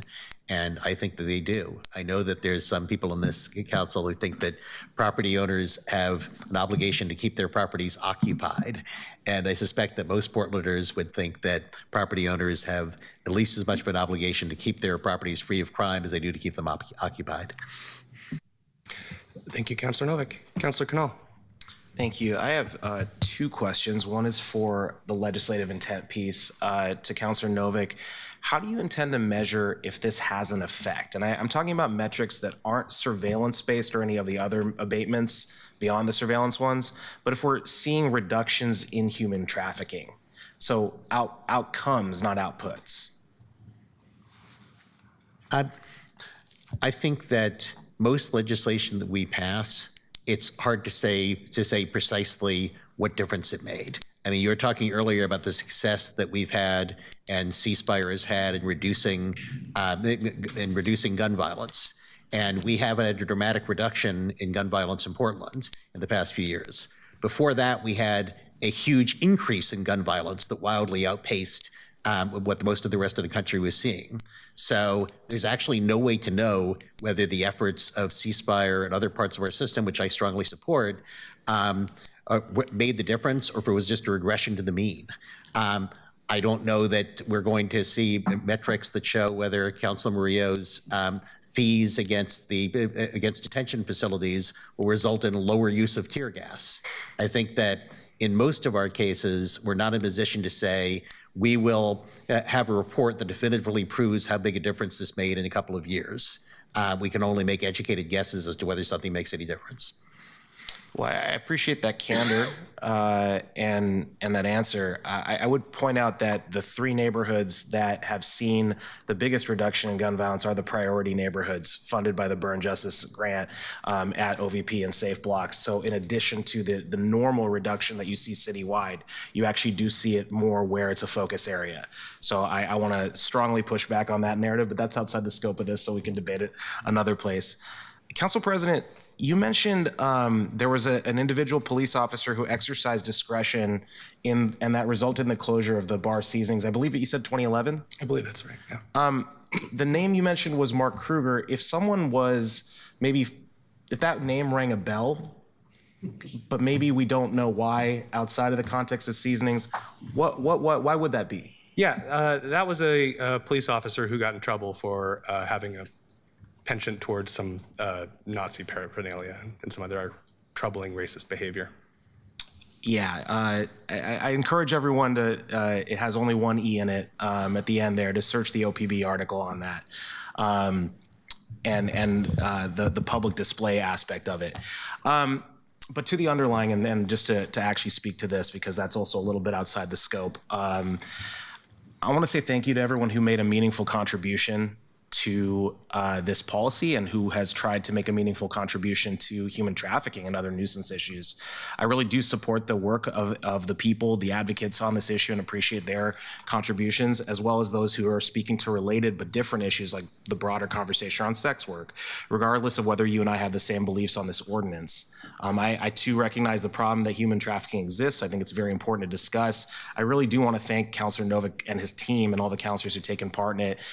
Councilor Novick's team came into this with good faith, and I think they've been very responsive to the concerns around this that have not altered the main thrust of the document, but have made improvements to it.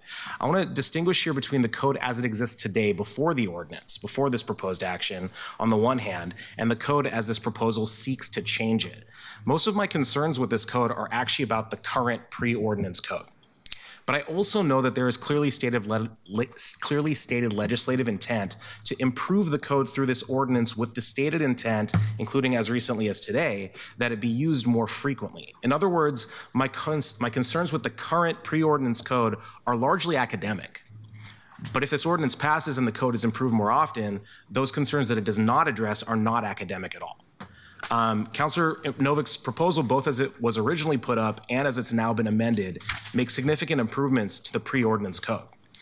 But for me, it's not enough. And largely because I believe this is the wrong tool to serve as the primary tool to address human trafficking. I proposed last June, and this council passed, a budget note that instructed the Portland Police Bureau to move overtime dollars towards a list of community needs, that which we copied and pasted from PPB's budget request last year, a list that included human trafficking.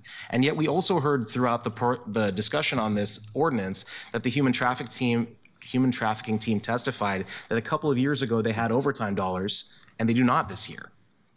The impact statement for this notes that opposition was expected from motels, and we heard a lot of skepticism or opposition about the ideas that motels can be held accountable for the broader social problems and crime problems like human trafficking or the limitations of the current enforcement responses.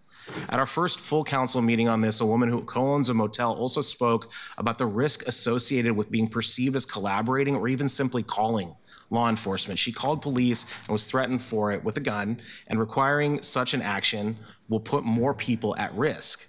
I also note that they're the workforce and ownership, a workforce that is disproportionately people of color, a workforce that is disproportionately immigrants, non-citizens, a workforce that is disproportionately South Asian American. The last thing I want to mention is the guilt by association concern. The idea that holding people responsible for what happens 199 feet from their door, if someone has patronized your business, is a very big risk to take, and certainly it constitutes guilt by association. The idea that this code's discretion will be used to protect those people has not been borne out by recent years' evidence. And I recognize that some of my colleagues with different lived experiences than I have are willing to take that risk. I am not. For those reasons, I will be voting no on this, but I appreciate the work that's gone into it. Thank you, Council President. Thank you, Councilor Canal. Councilor Zimmerman. Thank you. I appreciate the dialogue and the discussion from all members. I think these are important points and notable. You know, having spent a lot of time at Multnomah County, who really led, frankly, in our human trafficking discussion and brought the city of Portland to that discussion, I feel like I've got some pretty clear eyes on this, and I'll just be very clear. My vote in support today makes no bounds about the idea that this will in any way reduce anybody in terms of human trafficking. I'm taking a vote in support of this today because I do think that for unfortunate reasons, that has been the topic that has generally driven most of this discussion. But the support that I've got today is all about, I think, the rights of neighbors, the rights of people who live nearby problematic areas, be them, name the item that is the nuisance. And I recognize that this has gone into really one lane of discussion. But when I think about the high school principal coming, I mean, how many high school principals have come? Not very many. I think one since we've been here. High school principal comes to participate and testify in the original committee meeting about the challenges that his students face at McDaniel. That's not lost on me. It's not lost on me that I've had similar discussions with the principal at Lincoln about things that are completely unrelated to human trafficking, but they are definitely related to nuisance properties. And I'll throw one out there. It's not a hotel. It's the McDonald's on Burnside, right? I think this will help us in that fight. So yes, this has gotten some attention within that, but I have spent way too many years, been at way too many victim panels, gone to too many of the DA's John School hot washes for like, how did it go? To think that somehow this is the magic pill. It's not. But for those who want to be bad neighbors, this will make it harder for you to continue to be a bad neighbor, and that is worth our support today. Thanks. Thank you, Councilor Zimmerman. Councilor Murillo. Thank you, Council President. Just to help advance the record here, Mark Kruger was a police officer that instituted a Nazi shrine on Powell Butte and then he got 2 weeks without pay as his punishment because the police union contract made it impossible to fire him. And so he ended up working after being reinstated into a different unit for a very long time until he retired. And that is the reality of the systems that we are dealing with and how difficult it is to hold our police accountable when some of them overstep. Those are systems that I hope we will change together, but those are systems that are very much still intact. I really appreciate the discussion we've had. I appreciate the amendments that came forward. I voted for some of those amendments because I do think they make things better. And it is also not lost on me that the vast majority of counselors here who are people of color, who are Black, who have different lived experiences with police are having a different reaction to being told that we need to trust that this is just going to not harm our communities when we are not being guaranteed that. And I think that when I hear, don't worry guys, we'll test this out, and then at the end of the year, we'll get a report back and get more information on whether or not it harmed your communities, I feel like maybe that means that it needs to go back to committee and be worked on a little bit longer, because there's no need to rush it through if we're not sure that it's not going to have those intended impacts. I do appreciate, Councilor Zimmerman, you repeatedly saying that this is not actually going to address human trafficking, because that's the reality. Every major national organization that talks about human trafficking and who deals with these issues, the number one things that they talk about to address these problems are economic stability for victims, so that they are actually able to live lives free of the power dynamics that come when you are economically disadvantaged. So, because of that, I appreciate the work that's gone into this. I appreciate that. I trust my colleagues when they say that there will be watchdogging on this later on. I will also be engaging in that watchdogging, but at this time, I cannot advance this forward. But I am appreciative of the responsiveness of this for the most part. Thank you. Try that. Thank you, Councilor Murillo. Colleagues, seeing no one else in the queue, Keelan, can we please call the roll? Canal. No. Bertolini. Aye. Ryan. Aye. Quayama. No. Murillo. No. Novick. Aye. Clark. Aye. Green. Aye. Zimmerman. Aye. Avalos. Nope. Smith. Aye. Dunphy. Aye. The ordinance passes with a vote of 7 ayes and 5 noes.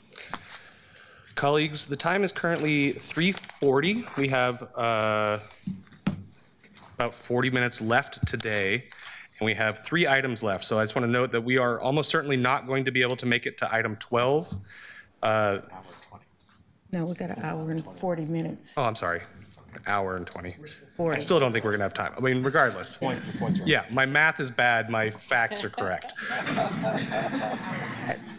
We almost certainly will not make it to the masking and law enforcement identification item. It is my intention to put that at the top of our next meeting.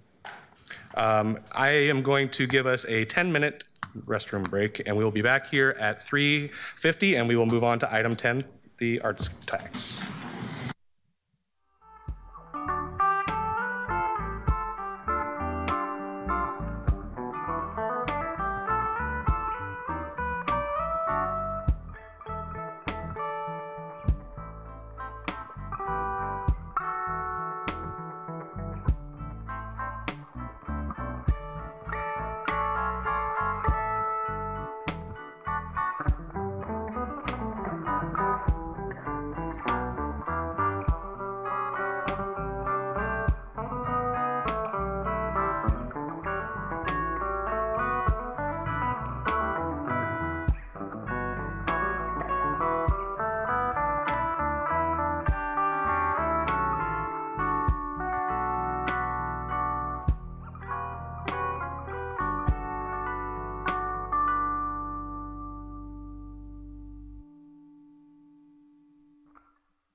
And we are back. Keelan, can we please call item number 10? Item 10, document 2026-147, amend arts tax code to provide tax relief, promote sustainability of arts access fund, define critical terms, and respond to community and audit recommendations, amend code chapter 6.10. Colleagues, this is the first reading of a non-emergency ordinance. We have Christopher Hare here from Council Operations to give us a committee staff summary report, and then I'm going to turn it over to our sponsors, including myself, for some opening remarks. Christopher, take us away. Good afternoon, Council President and Councilors. For the record, Christopher Hare, Council Operations Policy Analyst, and I serve as staff to the City Life Committee. The ordinance before you, document number 2026-147, was considered in the City Life Committee on April 28th, where it was referred to Council with a recommendation it be passed. This ordinance amends City Code Chapter 6.10 that governs the arts education and access income tax as detailed in Exhibit A. The amendments revise definitions to improve clarity and scope, including adding new definitions to support newly introduced code provisions. The ordinance updates allocation language by directing that 95% of arts education and access tax revenues be dedicated to Portland's K-12 students and or underserved communities, and that 5% be distributed through grants and sponsorship to nonprofit organizations and schools providing arts programs and experiences specifically serving those same populations. It also adds a requirement that schools document any year-over-year underspending of funds received, including the school's reasons for underspending and its plans to use plans for use of any ending fund balances. The ordinance modifies the Arts Access Fund Oversight Committee structure by reducing membership from a range of 10 to 20 members to 5 to 11 members, and establishes specific representation requirements, including 2 members who are parents or guardians of Portland K-5 students not enrolled in the same school district, 1 member representing arts organizations with annual budgets under $1 million, 1 member representing arts organizations with annual budgets over $1 million, and at least 1 at-large member. It further directs the mayor and city council to ensure geographic diversity and representation of underserved communities as newly defined in the chapter. It requires the Office of Arts and Culture to provide administrative support to the Oversight Committee, including training, staffing support, and providing timely access to relevant information. The ordinance adds a requirement for compliance with state income tax laws and guidance and increases the tax from $35 to $50 imposed on each city resident subject to tax under ORS Chapter 316, who is at least 18 years old. It establishes a new exemption for taxpayers whose adjusted income does not exceed $40,000 for joint filers and $20,000 for single filers, with these thresholds indexed to inflation using the Consumer Price Index for all urban consumers, or CPIU, or a comparable index if discontinued, along with rounding guidance for indexed amounts. The Revenue Division is required to publish any indexing adjustments by November 15th prior to the applicable tax year. The ordinance also authorizes deductions for dependents based on federal poverty guidelines, income steps published by the U.S. Department of Health and Human Services, clarifies filing requirements and due dates for annual tax returns, including provisions for extensions granted by the Revenue Division, and makes additional technical amendments to ensure compliance with tax law and improve clarity. The ordinance also establishes several reporting requirements, administrative actions, and future planning efforts. The Office of Arts and Culture must report within 30 days of the effective date on plans to reintroduce a grant funding factor prioritizing arts organizations serving K-12 students in underserved communities, including a cap limiting any single grant to no more than 30% of the grantee's annual budget in the fiscal year 2026-27 general operating support cycle. A report is required by September 30th, 2026 on implementation of the arts education framework and review of school district agreements to ensure appropriate use of funds. A further report is required by September 30th, 2027, evaluating potential use of sponsorship to support arts activities not covered by general operating support, options for strengthening teaching artist programs in public schools, and associated fiscal impacts. The Revenue Division is directed to report by December 30th, 2026 on plans to replace mailed paper tax returns with reminder postcards and to evaluate the feasibility of prepayment options for taxpayers. By February 15th, 2028, it must report on the first year of tax collection under the updated structure and recommend any necessary code changes to support the financial stability of the Arts Access Fund.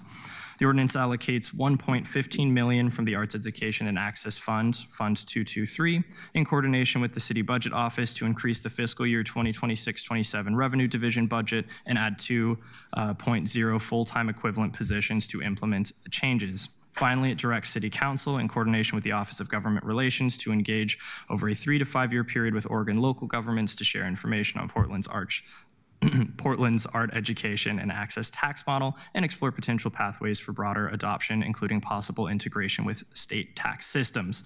The full impact statements on this item includes financial and budgetary impacts, and community involvement. 12 individuals provided verbal testimony in committee on April 28th, and 5 people submitted written testimony prior to committee action. General themes of testimony included concerns that the art tax is regressive, burdensome, and misaligned with its original intent, suggestions to reform, including automatic low-income exemptions, reduced penalties, and consideration of a more income-linked structure, concerns regarding insufficient revenue, reduced grant funding, and financial strain on arts organizations, discussion of competitive grant processes, and interest in funding allocations based on effectiveness and fiscal responsibility, reference to prior advocacy efforts and interest in changes to oversight and implementation processes, emphasis on arts access as a core component of education and community life, including the importance of representation in arts instruction and equitable access for diverse communities, comparison to more robust pre-1990s arts education systems to highlight perceived declines and interest in reinvestment and long-term improvements, interest in having changes to the tax determined through a public vote rather than council action,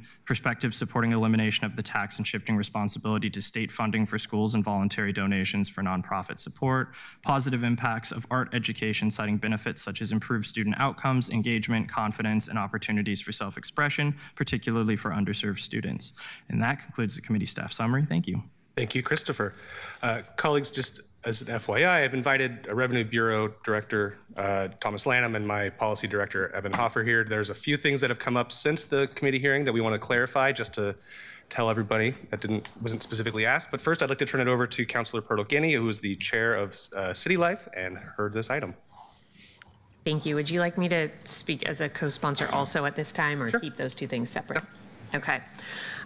So colleagues, I think that committee staff summary, which was very thorough, covered most of the conversation that we had in committee. I want to speak to the policy before us just a bit, though. When I spoke about this in committee, I actually brought some of my kids' artwork to talk about the real-life impacts of art education. My staff told me I could not bring the walrus back today. But I hope that it helped to humanize the policy and expand our thinking on this a little bit more for those who were able to watch the committee deliberations. We are at a time when nationally school districts are cutting critical arts programs and educators. And in Portland, though our school districts are facing significant cuts, we have a built-in commitment to the arts. That commitment funds not just arts education, but also allows some amount of money to go to arts organizations doing important work in our community. But as we all have heard and probably experienced personally, the arts tax as it exists today is annoying to pay, annoying for low-income filers to apply for exemptions, structurally about as regressive as can be, eminently insolvent. Not to mention, seriously burdensome for folks who are barely making an income. This legislation makes meaningful improvements to each of these concerns. And most importantly, it raises the threshold from the absurd $1,000 a year to $20,000 or $40,000 of Oregon taxable income. And I want to be clear that when we say Oregon taxable income, that's income after potential deductions. So the number of folks who this affects is actually much more than that. The legislation makes the tax simpler by moving to a standard single and joint filing status system and getting rid of paper returns with complex income definitions and poverty worksheets, which are frankly dehumanizing, frustrating, and confusing for people to fill out. If you make less than the amount of Oregon taxable income, you don't have to file, rather than filing only to ask for an exemption. It is compelling to me that between these two changes, 41% of Portlanders will be totally exempt from the tax. And while I've heard from many people concerns that this is still a regressive tax, it is much less so after these changes. It also addresses the solvency issue. And when our council president came to me and said the arts tax will not be able to fund arts teachers in schools in just a few years, I took note. But by making a one-time back-looking inflationary adjustment and then pegging this to inflation going forward, we ensure that we can continue to support students in our communities. Colleagues, the Arts Fund is far from perfect, and this ordinance does not solve all of the problems. But as with everything we do, we can't let the best be the enemy of the better. So I hope today, as you hear from community members and learn a little more details from our experts, that you find it compelling to support arts education for our students, to ensure that this is something that we continue to prioritize in our community, and to do so in a way that is a little less dehumanizing for our lowest income earners, a little less regressive for all payers, and that keeps pace for years to come. Thank you. Thank you, Councilor Pirtle-Guiney. You know, colleagues, I've been saying this for a while, but I have found something to be true, and I'm going to say it again. Portlanders love the arts, they love kids, and they hate the arts tax. Voters approved this tax back in 2012. It was the first local option non-property tax that we ever did as a city, and I got to tell you, it shows. This tax is a pain to pay. It's extraordinarily regressive, it's running out of money due to inflation, and it has had long-running governance issues because the city has not stepped up until recently to the plate of that governance. My co-sponsors and I are bringing this bill to address those 4 issues, and we're doing it within what I believe are the 4 corners of the tax that voters approved nearly 15 years ago. But we are massively underinvested in the arts in Portland. A lot of that is that we're downstream from a massively dysfunctional and underfunded state-level art funding system. This arts tax would have given $4 million additionally, $4 million more per year to arts organizations if it had been indexed to inflation from the beginning. Currently, the city of Portland is investing a total of $100,000 annually into the music industry. We have no citywide approach to events management. We have no plan for how to invest in our city-owned art spaces and venues. And this bill won't fix those things. This is here to just make sure that the hole that is, we're trying to keep the hole from getting bigger and to take the pressure off from carrying, the pressure of carrying that off of the poorest Portlanders. So this is the beginning, not the end. It is a fix. It is sensible, straightforward, technical, and long overdue. Let's move it today and pass it. With that, I'm going to turn it over. Well, and Councilor Koyama Lane is also a co-sponsor on this, but doesn't have any opening comments. So, thank you. I'm going to turn it over to my Policy Director, Eben Hoffer, and to Revenue Division Director, Thomas Lanham, for a brief presentation. Hi, folks. We'll keep this real quick on my side, just letting Revenue Director Lanham clarify some matters. So I'll run through here. All right, so this is the arts tax. That is what we are already aware of. It has funded a lot of teachers and schools, as you see here on this slide. The approach to the reform here is to honor the structure and the intent of the tax as approved by voters, respond to issues, act by council ordinance, and maintain continuity of funding year over year from the past to the future. And we'll attempt to address those problems in a number of ways. As we understand here, the Arts Tax 101, just the basic structure, there are 3 tranches that this pays from. It starts with administrative costs of collection and then pays into schools and then pays into arts programs. Just to be clear from the committee staff summary, that 95-5 breakdown is within the arts programs themselves. And we can check the text on that exactly, but that 95% is not oriented towards educators.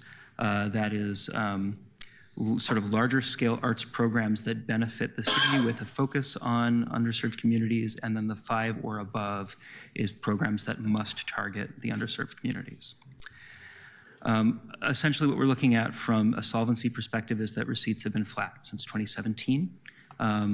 Educator salaries have gone up and collection costs have gone up. That is resulting in a fundamental hole. The arts tax started running out of money for artists last year. There was a 44% cut in the last fiscal year that we backfilled in the last TAO. We're about 5 years out from seeing significant cuts to schools as well. There have been a number of reports asking for programmatic improvements from the Oversight Committee as well as from the Auditor's report. They essentially align, consider indexing, define high-quality arts education, et cetera, and those things are addressed here as follows in front of you. And now let me turn it over to Thomas. Good afternoon, Council. I'm Thomas Lanham. I'm the Revenue Division Director. I'm going to speak to about 4 or 5 different topics very briefly. I just want to touch upon the definition of income. That's a fundamental shift that's occurring with this change. I think everyone can understand that the fixed rate going from 35 to 50 is pretty straightforward, that the threshold of 1,000 to 20,000 or 40,000 for joint filers is straightforward, but I want to walk through a couple of slides on income, talk briefly about the directives that are in the ordinance, discuss briefly the criticism about the difficulty paying the tax, and then finally touch on the revenue forecast and the ending fund balance. So this slide, just the basic takeaway from this slide is that we are currently using 2 definitions of income. One is essentially a gross income feature, all income that is taxable legally in the state of Oregon without deductions. So when we say $1,000 of income in the current structure, that means essentially every form of taxable income. It doesn't include Social Security, but virtually everything else. In the new world, if this is passed under using Oregon taxable income, there will be numerous deductions and exemptions so that, as you see in a future table, $20,000 of Oregon taxable income is more than 20 times the $1,000 threshold now, if you will.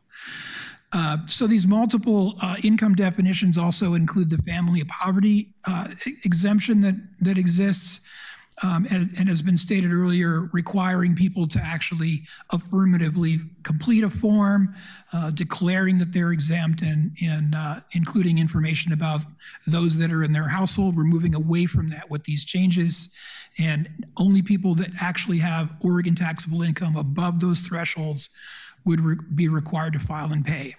So what's broken about the current tax is you might not have a federal or state filing requirement, but under the current arts tax, you actually do if you earn $1,000 of income. Let's go to the next slide. So as I just said, $1,000 of income you must pay unless you're in a household with a poverty exemption. So some examples on this slide: seniors unlimited or fixed income generally must pay. These 1 to 4 person household figures that's the actual poverty guideline. And just would note that Oregon minimum wage is $33,904. It's $16.30 an hour. That's the annualized rate. So someone below minimum wage is actually currently required to file and pay, even with the poverty exemption. And so moving to this Oregon taxable income concept will provide broad-based relief to over 200,000 taxpayers from having to pay this tax. Next slide, please. So the first table here on this slide just shows the number of people that are currently expected to file. It's over 532,000. It's every adult 18 and over, period, in Portland. Whether they're exempt or whether they owe, they're expected to file under the current structure. Into the new structure, that number of expected filers drops to 318,000, and so that's your difference of 214,000 people that no longer have any obligation to the city of Portland under this tax. And we'll say that again, they don't need to do anything. Don't need to file, don't need to pay, no exemption. We handle all that administratively on the back end using Oregon taxpayer data provided by the Oregon Department of Revenue.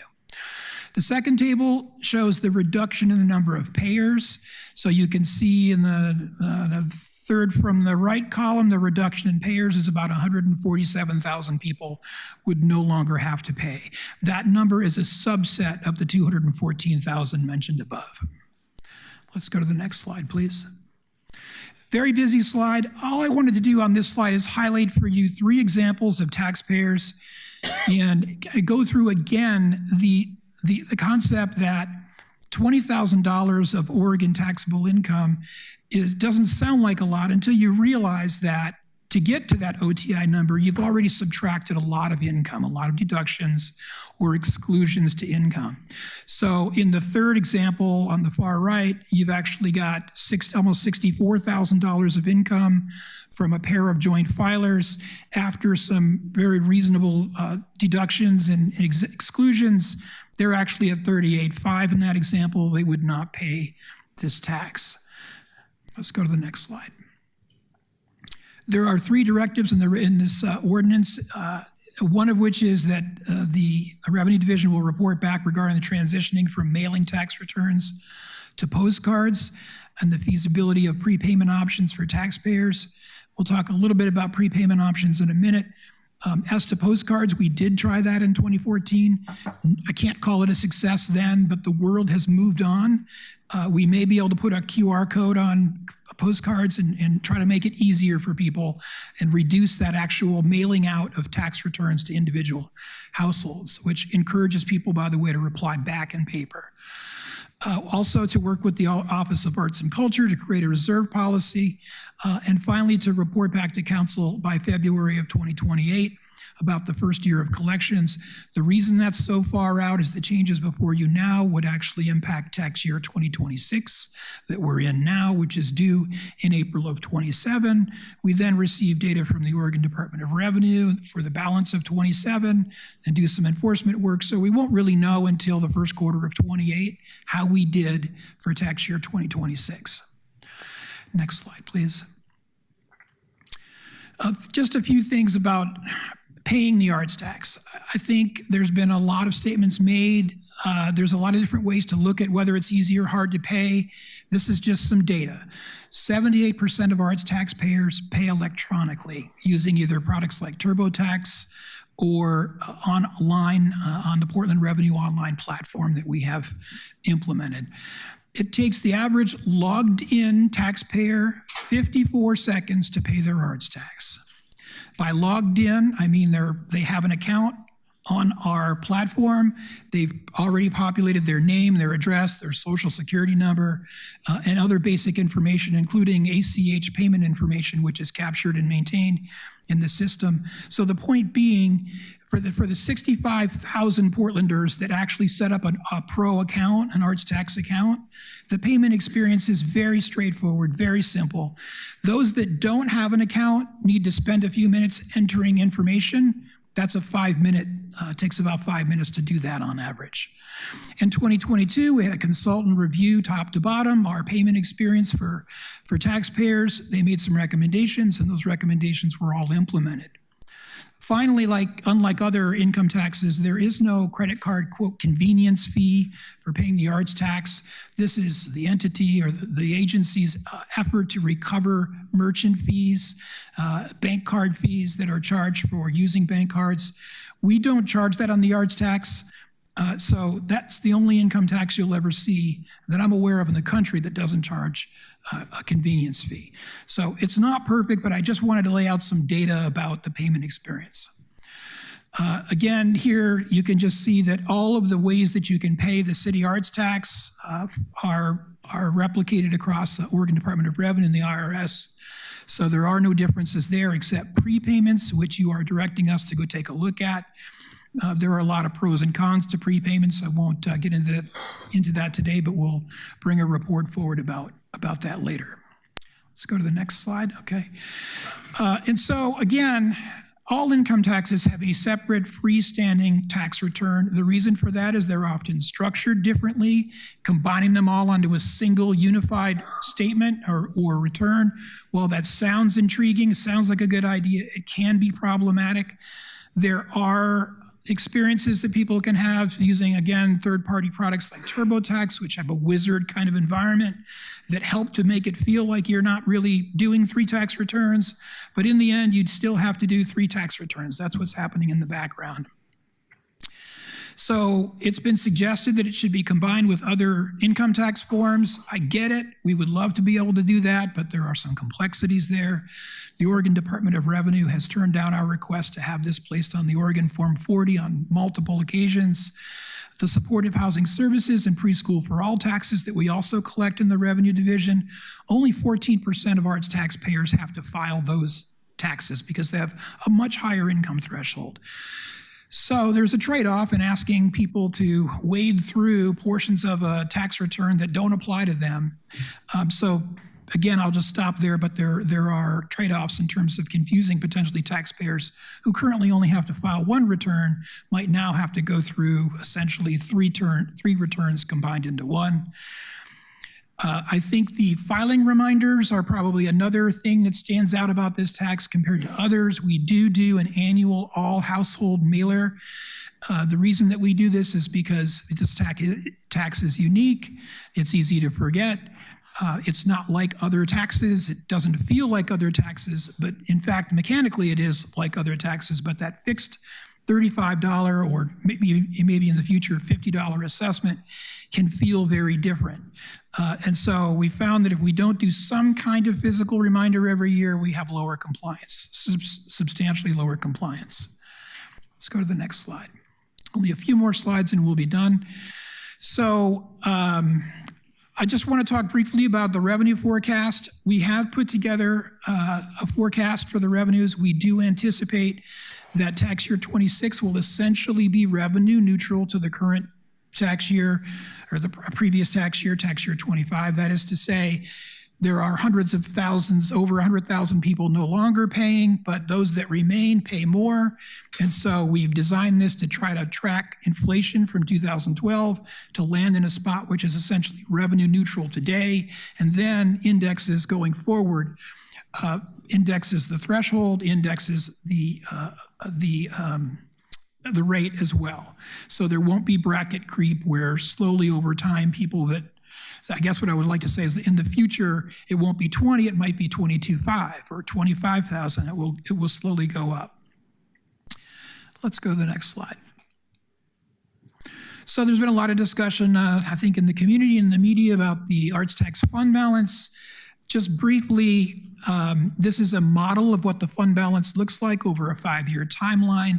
The red dashed line at the bottom would be the fund having a zero balance in that moment of time. The black stars on the graph indicate the moment in time when the city's annual comprehensive financial report snapshot is taken.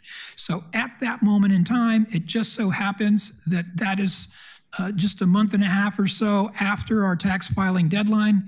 And so obviously we've collected the bulk of the taxes and we're sitting on what looks like a pile of stagnant cash over 5 years. If you look back in the annual comprehensive financial report, it always looks like we have between $8 and $9.5 or so million. But as you can see here, that balance is actually quite dynamic. We spend it down in the fall and winter, and then we collect it in the spring and so on. That's how the cycle has gone. So we're spending the previous fiscal year's arts tax dollars in the current fiscal year. This has been a very conservative approach. It's an appropriate approach. It's a best practice approach, but we may have another option that we can exercise. Let's go to the next slide. This is what that same chart looks like if we allow ourselves to spend down one time about $3.5 million of that projected ending fund balance. The fund is in a deficit position temporarily during right around the middle of the fiscal year before it should recover. We've seen some pretty stable revenues over the years. I don't anticipate that we're going to have a year where we're unable to snap back to get to a positive cash position by year end, which is required by state budget law. So this is a framework that we can use essentially to bridge until we get to inflation adjusted dollars, trying to hold, make sure that we're able to continue to distribute some money to arts organizations. And that's all the slides I have. Thanks. I'm happy to answer questions. And we'll be available to answer questions, but I think we can call it good at that. Thank you so much for your time. Thank you both for your presentation. Colleagues, are there technical or clarifying questions before we move to public testimony? Councilor Avalos. Councilor Green. Yeah, thank you, Director Lanham. So what would be the case for allowing it to go negative? Why would we do that relative to the current practice? Is it just so the public sees us spending more money earlier? Well, so we did have a dramatic cliff that we experienced last year. I think the disbursements to the Arts and Culture Office dropped from about 3.5 on average in the preceding years to around 2.1 or $2.2 million. And so we can use this as a tool to kind of bridge that, to try to hold a $3.5 million line until such time as the inflation-adjusted dollars begin showing up. So we may be able to use it as a shock absorber, as a matter of policy. Okay, that's helpful. Thanks. Thank you, Councilor Green. Councilor Novick. Thank you, Mr. President. I think that a lot of people might be confused, thinking, wait a minute, I think the median family income, median household income in Portland is something like $90,000. How can 41% of families be making less than $40,000 even after deductions? Can you just address that for a bit? And how can that be possible? Yeah, I mean, medians and means and modes, there's different ways of chopping and slicing data. So there are some very high earners that are dragging, that median up. There are just a tremendous number of people that are below $20,000 and $40,000 of Oregon taxable income. And I think, that's these are the tables that we pulled from the Oregon Department of Revenue when we looked at these figures. But median is in the middle. It's not, mean is average. I mean, the numbers, I guess, are the numbers, but it just strikes me as bizarre that if median family income is like $90,000, then 41% of people would be below 40. Well, that would be all income. That's the other piece. So when we talk about median family income, that's all income, all in. And Councilor, there's also the factor of currently individual requirements to pay and individual income versus family income. And so that may also be skewing the numbers from what you're expecting. Okay, thank you. Thank you, Councilor Novick. Councilor Canal. Thanks. I want to follow up on both of those questions, actually. So does the proposal actually do the last slide? I got a little confused there on that. Previous council budget action. When you say the last slide, you're referring to the chart that talked about the fund balance? Yes, the change from the second to last last. That change has already occurred. The council adopted a change in the TAO. So there was an increase of about $1.6 million in the technical adjustment that just occurred a month ago or so ago. And then in the current budget going forward, I believe the city administrator has placed $3.5 million to the arts office in that budget. So yes, it's been implemented, but not in this ordinance. Okay, and there's no further change to the target fund balance? No. In this? Okay, that's thanks. And then to Councilor Novick's point, so my understanding is if we're reducing by 41% the number of filers, and we are increasing the amount they file by 42.7%, that we're at a 15.8% reduction in the amount of money we raise. Are you anticipating higher levels of compliance? Is that why it's revenue neutral? How do we get to that point? No. So I don't, we could look back to the table if that's helpful. I don't know if we could go back to the table, but. But a moment.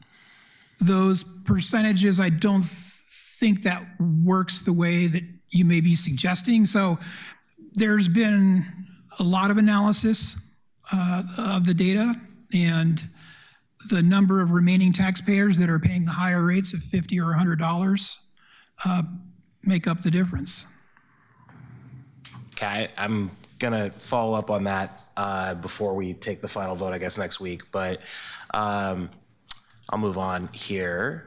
I wanted to ask another, I guess that's maybe not technical, so I'll wait. Thanks. Okay. Thank you. Councilor Clark, President Clark.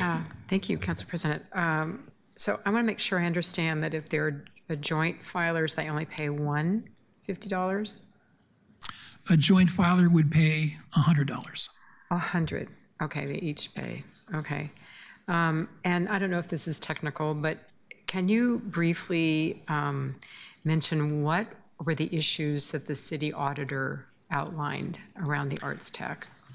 Yeah, I'm happy to do that. Looking back to the audit here. First, the city has only recently begun adopting standards for high-quality arts education. So these are High-quality arts access and high-quality arts education are essentially the deliverables of the fund, of the Arts Access Fund, and that we did not have any sort of centralized understanding of what constituted high-quality arts ed. Now, the city has started developing that over the course of the last year. There was just a pilot year that was completed with Portland Public Schools, and its first year of full implementation is starting very soon in September for something called the Portland Arts Education Framework, which are sort of some basic standards around what we expect is necessary for quality arts education to occur. So that is introduced into code as an administrative rule that can be referenced as what constitutes high-quality arts ed. Also, RAC and the city had not taken sufficient care in managing agreements with school districts and had potentially been overbilled. The process of revising those IGAs, one round of that has completed, I believe, last year, and another round in the response of the city administrator to the auditor is scheduled for the following year to ensure that some of those tightenings happen and some of that insight occurs. I believe those IGAs had not been reviewed since essentially their inception prior to last year. So we're making good progress in that sense. Also, neither Council, RAC, nor the city had ever adopted a definition of underserved communities, which is essentially those to whom these dollars were intended by the voters to serve. There is a little bit of a definition in the existing code which refers to people who are underserved by existing arts infrastructure. We worked with the city attorney to create a definition of folks who face barriers in access to arts experiences that can be used in sort of a number of different metrics to prove that you're finding folks who have trouble getting into spaces where there's art and making it easier for them to do so. That's for the funder as well as the providers to be able to come to that together. And then finally, that the Fund Oversight Committee was not particularly well defined. Membership was not defined. Membership very large. There were quorum issues, mostly when it was under RAC.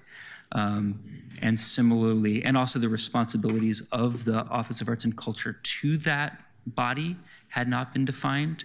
So the code, again, sort of touches on all those things, shrinks the size, gives us some sense of who should be on it, what kind of service they need from the city, et cetera. Okay, thank you. I appreciate that. Thank you, Vice President Clark. Councilor Smith. Thank you. I have a technical question, Mr. President, and it's for the attorney. Do we have a city attorney here? I believe Ken McGarrett is with us. Yeah. Voters approved this art tax in 2012 at $35 per person. This ordinance raises the tax to $50 and indexes it annually. Can the city attorney explain to me on the record the legal basis for council increasing a voter-approved tax without sending it back to the voters? Thank you, Councilor Robert Taylor, City Attorney. Be happy to talk about this in executive session if you'd like, but we have reviewed this issue. This council, if it wanted to, could refer this to the voters. It is not required to do that here. Because of? We believe the city has authority to impose this tax. When the voters approve it, they are exercising their legislative authority as voters. This council has concurrent legislative authority. Mm-hmm. And so this council can make changes. And these changes, we believe, are consistent with the original. Is that, and I'm just trying to figure out if that's in code, that we can unilaterally change this tax from 35 to 50, and it can change and adjust for inflation. That is in our code? Is that what you're saying? We believe council has the authority to pass this, yes. Okay. Thank you. Thank you, Councilor Smith. Councilor Green. Yes, thank you, Mr. President. Just because Councilor Novick raised the statistics question, if you have a distribution of 10 observations, 10 people with income, and 4 of those make $20,000 a year, and the rest of them make $90,000 a year, 40% of that that distribution is $20,000 a year. It's just the middle of the income distribution. And so that's how you get to a situation where you have, and I chose 90 because 90 is the median income. That's how you get to a situation where you have a very high share of people who make significantly lower than the median income, because it's not a symmetric distribution. It's concentrated and lumped in the lower part of the distribution. So I don't think that was very helpful, but I had to say it. Well, so if we go back to the slide that had the three examples, I mean, I think it's really important to understand that we're not talking about apples and oranges. Median family income is all income, all in from all sources. The numbers that you see on this slide are only all in, all sources at the top of each of these sections, income before deductions. And then you get into deductions. So with the median family income statistics that you see published, there aren't deductions, there aren't exclusions. It's just all in. So I'm assuming that's going to be the difference. And then Councilor Canal, I think to your question, I thought about it a little more. We will be in a place now where with a joint filer, you may have had a primary filer and a secondary filer or spouse that are now paying together $100 on a joint return. If one of those two filers had been below $1,000 previously, then you wouldn't have received two payments from that household, you would have only received one. Okay, so I think that might be part of the answer, and we can dig into the rest. Okay. Thank you. I see Councilor Smith. Are you still, is that Legacy? That's okay. Legacy. Councilor Canal.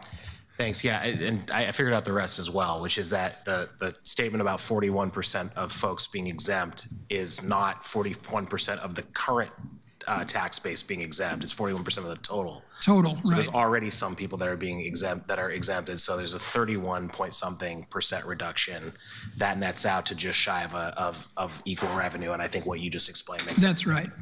I did want to ask a clarifying question to something Eben said. This relates to some, this is the thing I was gonna wait for after, but because I may float an amendment to this, I wanted to mention it before, which is the Oversight Committee. The ranges, we've agreed, old council, new council, as a best practice that membership of volunteer bodies should have a fixed number. That's in the ABC project, and there's a reduction from 10 to 20 as the range to 5 to 11 as the range. And I just wanted to ask why, what the thought process was, the sort of reasoning behind that. Sure. And I'll have a comment there. As for the size, basically it's in response to what the kind of quorum numbers were historically and when there were problems with keeping seats filled. Obviously, the body is now fully within the city rather than somewhere between the city and RAC. And so our capacity to be responsive and keep seats filled may simply be better moving forward. And indeed, it's a stronger board than it's been already. I would say that when it comes to moving to a fixed number, we'd most likely be open to that. Okay, I because you had already settled on the two ranges, 10 to, and I'm just mentioning I may make this proposal after testimony. You've already, the existing range is 10 to 20. Mm-hmm. The proposed range is 5 to 11. The only odd number that meets both of those is 11. And there are currently 9 members, so you wouldn't be reducing it below the current membership if you went to 11 or 9. So I did file with the clerk's office a amendment that would simply make it 11. And I may propose that afterwards. Fixed memberships are, as I said, a best practice, but also I think having the diversity that you laid out, which I really, really support, by the way, and I appreciate you writing that in. I think that is also a best practice. It's really hard to do that with 5 people checking all those boxes, whereas I think having a larger group allows you to actually achieve the thing that code is requiring you to achieve. Thanks. Thank you, Councilor Canal. Keelan, can we please move to public testimony? We have 15 people signed up. I will call people up in groups of 5. Blake Shell, John Goodwin, Beth Lewis, Edwina Kane, Kimberly Armstrong. And for folks who are waiting for the children's levy, I need to note that we are unfortunately going to be leaving here at 5 o'clock today, and so we will almost certainly not have enough time to get to the children's levy item today. It will be that, and the following items will be moved to the top of our next meeting agenda, which is next Wednesday. Order. Counselor. Is there a way that we could stay at least 30 more minutes until 5:30 to get this finished? Because it doesn't make sense for them to come all the way here and then come back again. It's too much. I mean, they're here. I mean, Let me see if we can get our staff to stay until 5:30. Okay. And in the meantime, welcome up, folks. Please introduce yourselves for the records. And Blake Shell had a family emergency, so I'm going to read the testimony on her behalf. My name is Evan Lewis, and I work with her for Portland Arts and Culture for Equity. So here's her statement. Good afternoon, City Council. I'm Blake Shell from Oregon Contemporary, representing Portland Arts and Culture for Equity and Portland Arts Leaders, groups that together represent the breadth of Portland's cultural landscape. I'm speaking on behalf of 45 specific organizations that send a letter to Council to express our collective, enthusiastic support of the proposed amendments to the Arts, Education, and Access Fund tax. It is unprecedented for a group of this scale, including groups with budgets under $75,000 and our city's 5 largest institutions, to join together with such a singular, unified response to the impacts of Portland's arts ecosystem. While the arts tax was visionary at its inception, it was fundamentally flawed because it was never indexed for inflation. This led to a steady loss of revenue that created a state of scarcity that will only grow in the next 5 years. The previous city government and the transition to the Office of Arts and Culture exacerbated these issues, pitting large against small groups and leading to a loss of the very access goals the tax was meant to serve. We saw the impact of this broken system clearly last year with a shift in funding tiers prioritizing budget size over equity and access. 45 organizations lost funding despite their deep commitment to arts access to underserved Portlanders across the city's district. Dozens of organizations and hundreds of individuals spoke out and formed Portland Arts and Culture for Equity as a result. These amendments are a critical course correction that will restore the tax's original intent, adjust for inflation, and finally allow for inclusion of new organizations in our funding pool. The arts are a quantifiable engine for our city's prosperity. In Oregon, the arts generate $829 million in annual economic activity, including tickets, dinner, parking, childcare, and more. Beyond the dollars, the arts are the only economic driver that are also emotionally and mentally healing, create empathy, and increase voting and participants, and bring people together in person. In short, the arts are the answer for the times we find ourselves living in.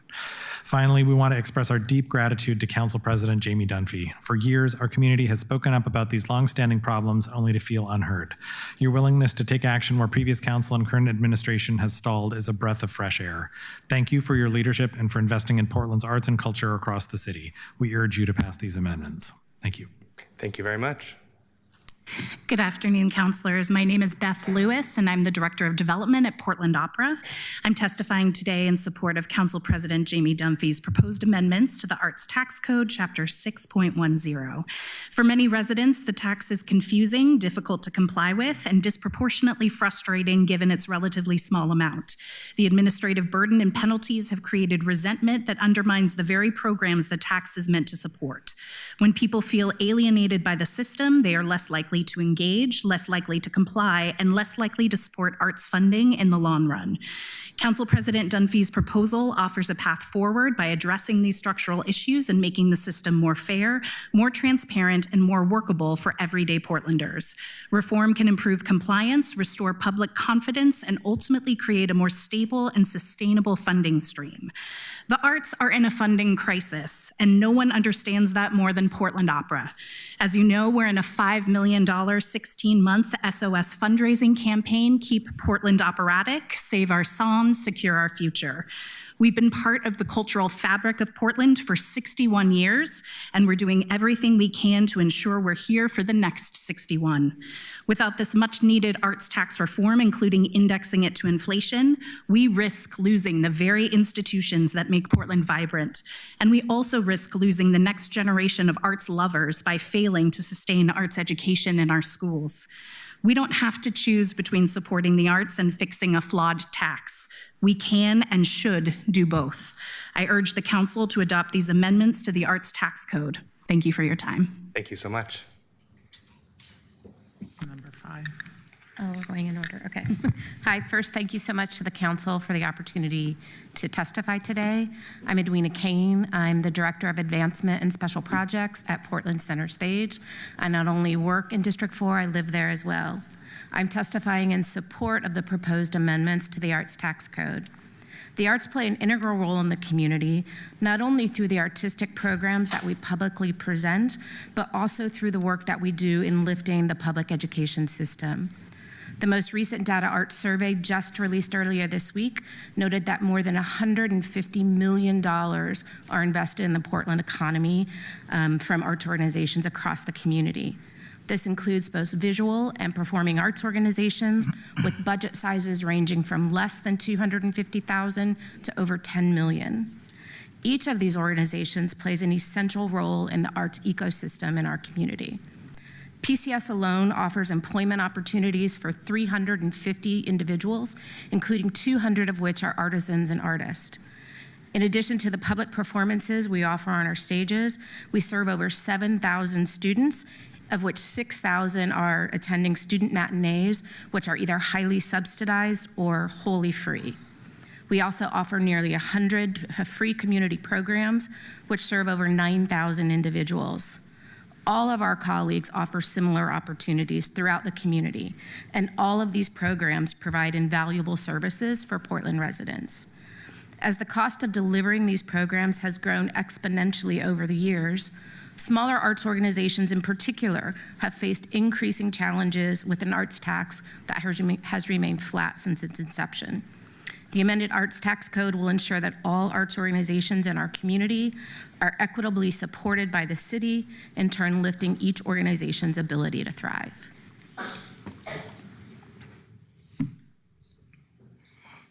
Thank you very much. My name is John Goodwin. Good afternoon, everyone. I am honored to speak with you today. My name is John Goodwin, and I'm the Director of Community Philanthropy at the Portland Art Museum. My friend and colleague, Stephanie Parrish, the museum's Director of Learning, is also in the room. She and her team are at the forefront of welcoming thousands of young visitors to the museum every year. Council President Dunphy and the entire council, thank you very much for the opportunity to talk with you about the proposed ordinance amending City Code 610. As you know, the Art Access Fund provides critical funding for our city's arts and culture ecosystem. For arts organizations, funding has declined at an alarming rate. At the museum, these dramatic reductions are impacting us harshly just as our visitation is increasing, just as we are attracting more people downtown, and just as we demand the programming is growing. In November, when we celebrated our newly expanded campus, 40,000 people enjoyed the museum for free. We're doing everything we can do to remove barriers to access through programs such as the Free First Thursday and quarterly community free days. We expect to serve more than 300,000 visitors this year. Of those, more than 100,000 will visit for free and at a significantly reduced price. 10% of our adult visitors earn less than $30,000, and children 17 and under are always free. School tours are also free. Nearly half of the school visits to the museum are from Title I-A schools. That's to say that schools with high percentage of students from low-income households, as the amount that we receive from the Arts Access Fund declines, it makes it even more difficult for us to provide these vital services to our most vulnerable children. Every year we present the Heart of Portland, the celebration of student creativity that perfectly highlights the impact of the Arts Access Fund. Last month, we welcomed over 3,500 students and families to that free event, profiling student dance, music, and viewing more than 100 works of art created by the Portland Public School students. This student art exhibition on the museum's highly valued walls is on view through September, and I hope that you will stop by to see us. I know several of you have memberships, so we hope that you'll do that. Decades ago, long before I joined the museum, I'd watch from my office window as children climbed out of school buses parked outside the museum. As they approached the building, many seemed apprehensive, unsure of where they were or what to expect. Not anymore. Today, they skip through our beautiful new transparent spaces, see art that looks like them, and sprawl across the furniture, happily exhausted from discovering great art. This is the real impact of the arts tax. Stable, consistent, and sufficient operating support for arts organizations is critical to sustaining the impact envisioned by the Arts Access Fund. Thank you very much. Please come see us where everyone is an art person. Thank you very much.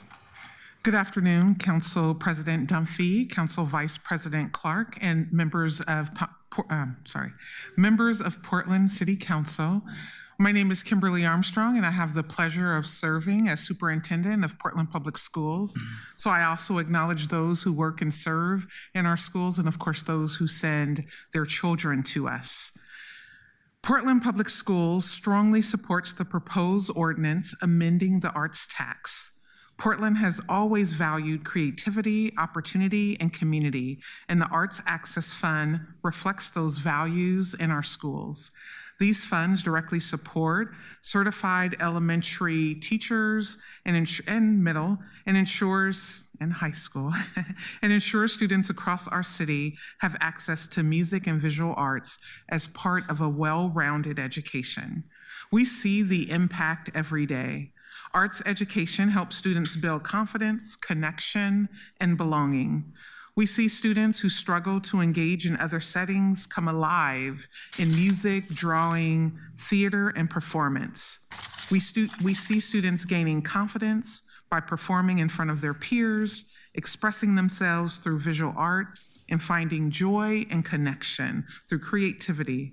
For many students, the arts are where they feel successful and seen. We also know that districts across Portland are facing serious budget challenges. We are one of those districts. Without stable funding, arts programs and positions are increasingly at risk. The proposed changes in the arts tax are critical because they help protect these opportunities for students and ensure the fund remains sustainable for the future. This ordinance also strengthens equity and accountability by helping ensure students across all neighborhoods continue to receive consistent, high-quality arts instruction. For Portland school districts, this funding is essential. It helps ensure every child, regardless of background or zip code, has access to meaningful arts education and the opportunities that come with it. We urge the council to support this ordinance in continuing investing in Portland students' future. And we could also use funds in the present. And so I would love to follow the conversation on the fund balance because we do have significant needs now. Thank you for your leadership and commitment to our young people. Thank you. Thank you all very much. Next up, we have Vicky Payne, Angela Bonilla, Alicia Chavez, Jennifer Falco, Michael Lopez Sorrell. Thank you. Folks, as you're coming up, I want to let my colleagues know we've gotten permission to stay until 5:30 so we can get into as much testimony from the children's levy item as possible.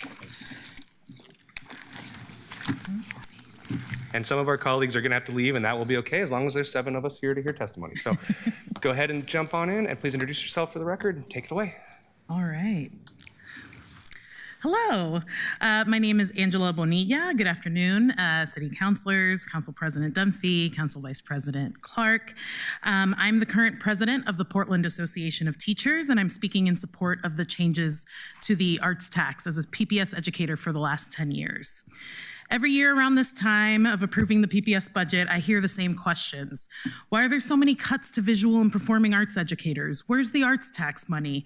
Isn't that supposed to fund our arts programs? And this year is no different. We have cuts all across the board, including to arts education for some of our youngest learners in pre-K. We also have cuts across the city. For example, Buckman Elementary is an arts-focused school that is losing arts staffing, and because of these realities, the questions persist. And as a Portland resident, I've also been frustrated with the annoying separate tax I have to pay after my state and federal taxes, but I swallow that annoyance because I know in theory that this will support arts education across our city and in the 6 school districts that call Portland home. And it will help put core into core enrichment, as arts are not just an extra or a dessert to the meal of education, but an integral part of a student's education. For many students, arts are what keep them coming back to school when they hit the difficult years of middle and high school. And what I share with these families and educators is the reality that we've seen over time. The arts tax has not risen to match the rate of inflation, so it does not fund as much as it originally intended to. The arts tax funding does not require that it be spent solely on staffing, so the district could reduce arts educators but still increase art fundings and arts events. That arts tax funding doesn't just go to PPS but to other school districts and nonprofits, as the arts are a lifelong and citywide commitment. And most folks nod solemnly or share, well, that sucks. Why do we pay the tax if it doesn't keep our arts educators? The lack of clarity, the diminishing funding, and the inadequate requirements have harmed the public's faith in this tax and our ability to advocate for arts in public schools all across Portland districts and to ensure that funds that come into our districts go directly to supporting arts. And I believe the proposed amendments will address these very real concerns. First, it commits to reducing the tax burden on our lowest income residents while raising and indexing the rate of the tax. This will help stabilize our funding year after year, especially if it is used for staffing. It also clarifies key terms. It helps the arts tax funding specifically target the populations and programming it intends to invest in.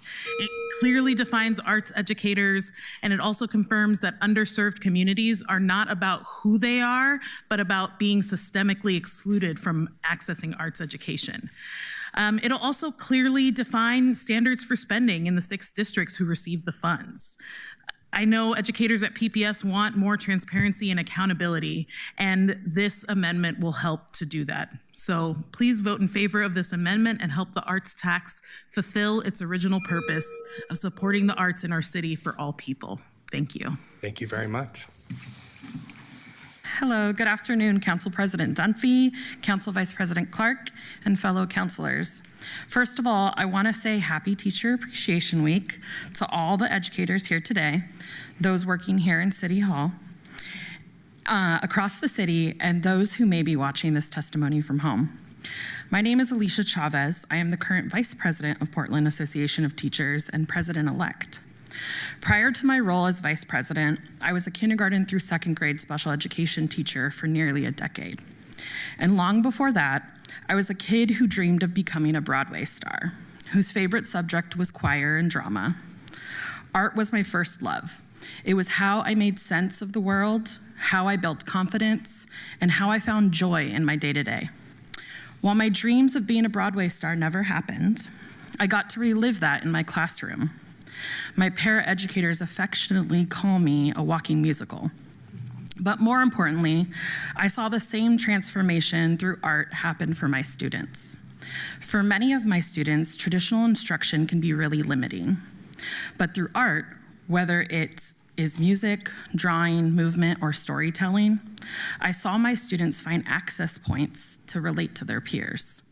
Art created pathways where there were often barriers. Art gave my students a way to communicate when sometimes communicating was hard.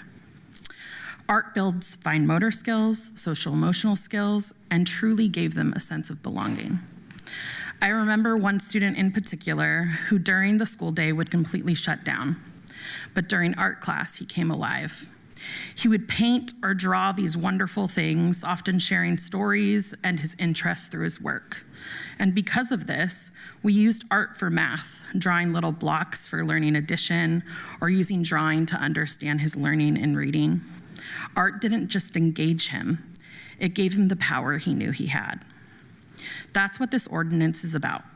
It's about ensuring every single student in every single school in Portland has access to these life-changing opportunities.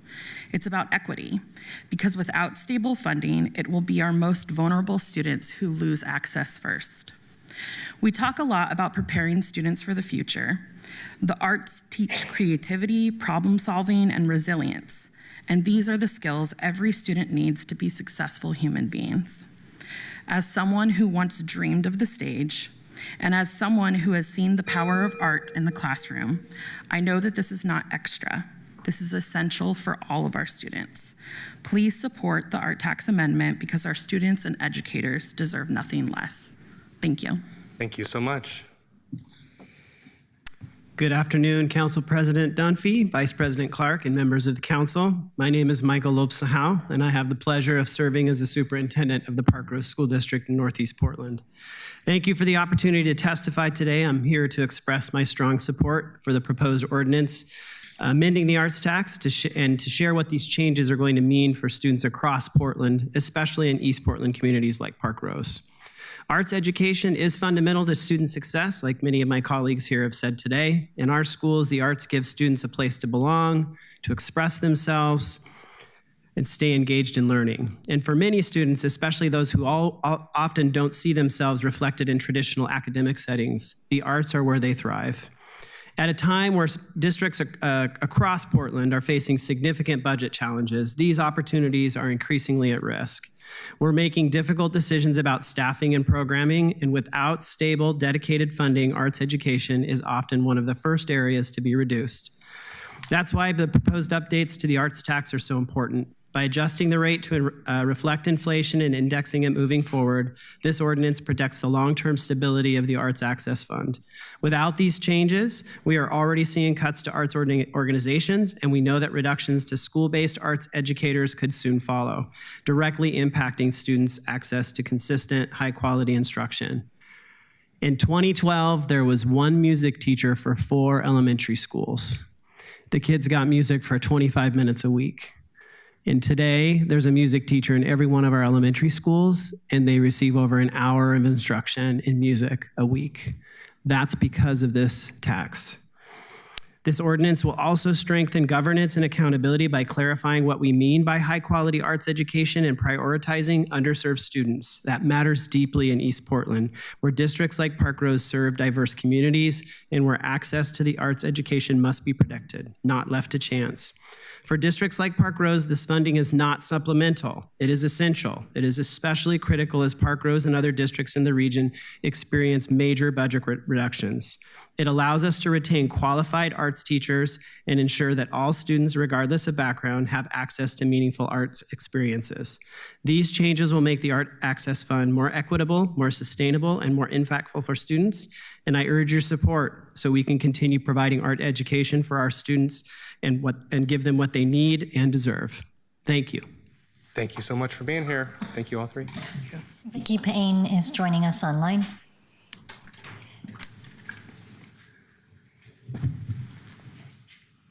Vicky, can you hear us? Hi, can you hear me? We can hear you. Okay. Sorry, I'm not at my house anymore since I'm not on video. My name is Vicky Payne. I'm here today as one of the few people who's been paying this tax annually since its inception. Thankfully, when I stupidly voted to pass this, I had finally broken into the world of office work and out of less than $20 an hour jobs. I was just barely able to afford this every year. I have always scoffed at the low exemption salary amount, however. The changes you are proposing prove that nobody has any idea what it's like to make under $60,000 a year in the city. Patting yourselves on the back to raising the bar to $20K when your report just showed that $33K is the minimum wage annual salary in Portland. Why are we not at least using that number? But, you know, in what corner of Portland do you have to live in to be able to afford an extra $50 every year on top of that, the normal cost of living at that? It's not reasonable. And weirdly, one salary doesn't give you the full lived experience of an individual. Are they taking care of family members? Are they supplementing income for a friend or a relative who can't afford their bills? Were they previously in debt before they started making a new salary? I can say that I've successfully struggled to survive in the city for almost 20 years. At this point, I'm obviously wondering why the hell I've endured surviving over actually living for so long. And of course, we all know Portland and Oregon are hard to quit, but every year our electeds seem to be making that decision easier and easier. I'm looking at the upcoming summer concert schedule and bemoaning the fact that I can't afford to buy a concert ticket right now. Thinking about you increasing this tax and thinking about how next summer I will likely be in the same boat. So I will forego putting money into the local economy and a few hours of my own enjoyment of life and instead give the city that doesn't work more money and continue being angry that a large percent of the city still isn't paying this tax, many of whom can afford it much more than I can. Food for thought, why not fix the system and prove to voters it's effective before adding more layers on top of it? Why not ensure everyone is paying first before upping the bill for those of us who've been diligently paying since 2013? You were just able to push a transportation tax, and yes, it's a tax when you can't opt out of it, not a fee. into our water bill? Where is the urgency to put this into the water bill to ensure those who can afford to pay are actually paying? Because I can assure you there's a ton of tech bros on Reddit bragging that they've still never paid this tax, even with threats of it going to collections. So maybe look at creating jobs that pay $60K or higher so we have more taxpayers that aren't hurting to contribute to this tax. And P.S., most of us aren't happy to supplement our largest failing school system for their financial mismanagement anymore. Thank you. Jennifer is joining us online. Good afternoon, everyone. My name is Jennifer Falco. I am the mother of a Portland Public Schools senior, the chair of the Arts Access Fund Oversight Committee, and a business leader with 25 years of experience, including fiscal oversight. I'm here to testify as a member of the public in support of updating the Arts Access Fund. The changes proposed to the fund build on the Arts Oversight Committee's 2025 annual reports, which notes that inflation between 2012 and 2026 dampen the fund's ability to provide the level of service Portlanders voted for when they passed the ballot measure. They also make the tax more progressive. I personally support the changes to the fund because it does two important things for Portland. As Dr. Armstrong and our other superintendents spoke about, the fund helps keep arts education in our elementary schools. Between the virtual room and the room in Portland, what do we have? Maybe 100 people, 150? Every day, almost 27,000 K-5 kids across the city are creating and learning in visual arts, dance, theater, music. And not only do the results of these gives us things like the walrus we saw in committee or cornfish, which I have on my fridge over there, early arts education translates to positive life outcomes for our children. More community engagement, fewer disciplinary problems, higher graduation rates. These are positive real-world impacts. The fund also helps to keep our arts ecosystem vibrant.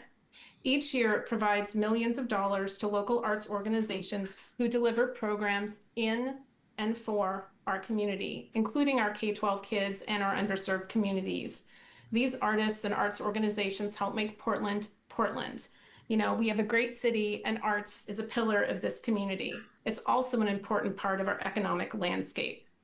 The Arts Access Fund Citizen Oversight Committee, and we are a diverse group from all over Portland, meets regularly with our city partners to ensure the effective administration of this fund. We report expenditures and impacts annually. If you haven't read our reports, they're available to you on the Office of Arts and Culture's website. I joined this committee in 2021. It's my second term as chair, and each year we've found that this fund does what it said it would do. It provides dollars for K-5 educators, and it supports arts organizations. We've been working hard with the city to ensure that the fund is ever more effectively managed. With the changes under consideration today, we will see that it continues to do so for the foreseeable future. Thank you. Thank you very much. Next up, we have Brianna Linden, Astrid Linden, Danielle Milan Gonzalez, Viola Laforte de Vigo, Daisy Liangle. As those folks are coming up, I just want people who are still in the room to know we are going to, when we are done with testimony on this item, we're going to continue this item to an additional first reading at our next meeting, and I'm going to move to get as many people who are here to sign up to testify for the children's levy to get through. We will jump directly into testimony. So welcome to the dais and introduce yourselves. Go ahead. Hi, I'm Brianna Linden. I'm the Executive Director for Arts for Learning Northwest. I testified last week in committee, and I'm back with this full council with one of my children, the one that made the t-shirt I wore last week, who's a PPS student and will speak next. Last week at the end of Prosper Portland's presentation, Councilor Zimmerman, you remarked that Portland's looking for those mechanisms that make the city awesome. Comprehensive arts education is just one of those mechanisms, and I want to talk today about what it takes to deliver that.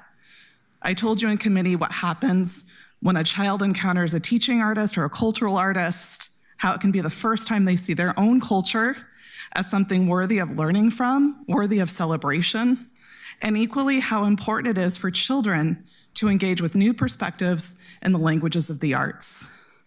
What I want you to understand today is those moments don't happen by accident. They happen because organizations like ours make them possible residency by residency, school by school, child by child. And they only keep happening if you fund the infrastructure that delivers them.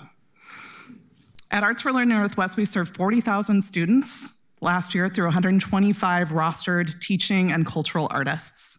We handle the vetting, the training, the district compliance, the relationships.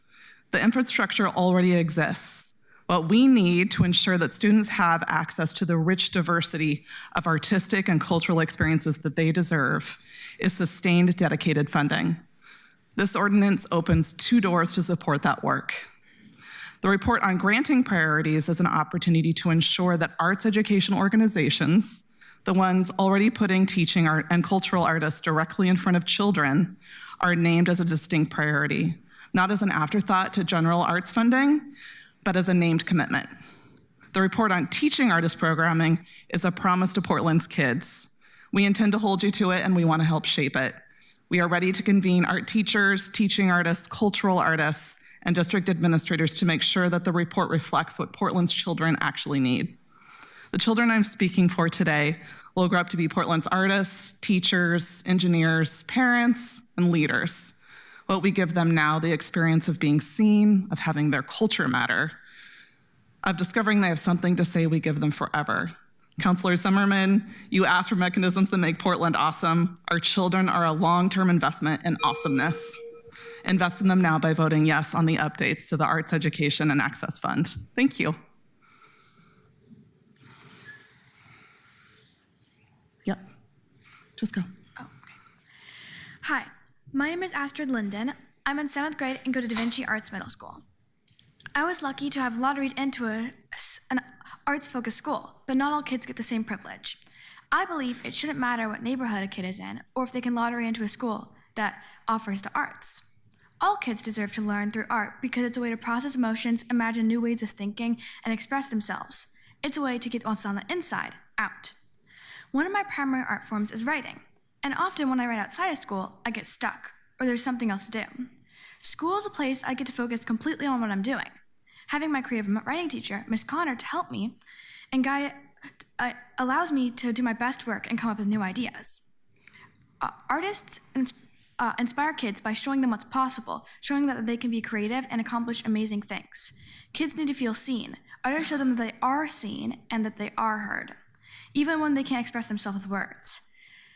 There are so many other ways to communicate, through the arts. The past, the present, we learn about this in school, and though it is very important, supplying kids with the arts is how we invest in our future. Thank you. Thank you very much. Hello, esteemed counselors. I'm Danielle Milan Gonzalez, Executive Director at El Centro Milagro, the only professional Latino arts, cultural, and heritage center in the state of Oregon, and the oldest continually operating theater in the city of Portland. In our 40-year history, we have implemented bilingual arts education programs across the state and the region. We have also contracted and partnered with several state and county agencies, starting with Washington County Sheriff's Department, where we created one of the first after-school theater programs for Latino teens. We partnered with the Oregon State Health Department, creating educational plays in Spanish about breast cancer and HIV that toured across the state. We also partnered with the Oregon Multnomah County Health Department. We created a play about teen sex trafficking, in fact, because as you know, the state of Oregon has the highest rate of sex trafficking of minors under the age of 12. We presented that educational play in several schools. So it's important to note that while people are concerned about a $15 increase, it's also important to look at all the studies about arts education and the power of the upstream effect of keeping kids in school, of student retention. We even conducted a unique case study that demonstrated a 40% increase in comprehensive learning through bilingual arts education. So imagine what $15 can do to keep teens in school, to keep kids out of trouble versus all the money that is going to go for other state agencies. So it's a small investment to make. So thank you for your yes vote today on this amendment. Thank you. Thank you all very much. Just for the record, I'm Counselor Green. Counselor Zimmerman's a different person. Thank you. Good afternoon, City Council members. Go ahead, Viola. Good afternoon, City Council members. For the record, my name is Viola Devagal, and I'm a sophomore at McDaniel High School, and I'm here today in support of document 2026-147. Arts education is not just an extra program, it is an essential part of our schools and our communities. For many students in Portland Public Schools, school is the only place where they can access these opportunities. Without these programs, entire creative pathways are closed off to young people before they even get the chance to discover them. Right now, high school and college students living at home and working part-time with $1,000 of income generally have to pay the tax. Raising the income threshold means low-income Portlanders, including many working families and these young workers, will no longer have to file to pay for the tax. Second, these reforms improve accountability and organization. This proposal directly responds to past audit findings by clarifying definitions, strengthening accountability measures, and making sure that funds are actually used in a way that voters intend. And third, these changes help protect the future of arts funding itself. Through my own experience in band, musical theater, and dance, I know firsthand how much the arts help students grow, not just creatively, but socially, emotionally, and academically. The arts help shape who I am today, and every student deserves the opportunity to discover the part of themselves too. Choosing not to act is also a choice, and it's a choice to let funding fall behind, a choice to risk cutting programs, a choice to slowly undo something Portland voters overwhelmingly believed in. The arts don't just create artists, they create confidence, connection, leadership, and community. And those are the things that the City of Portland should continue supporting. So thank you for your time, and I urge you to vote in support of document 2026-147. Thank you very much.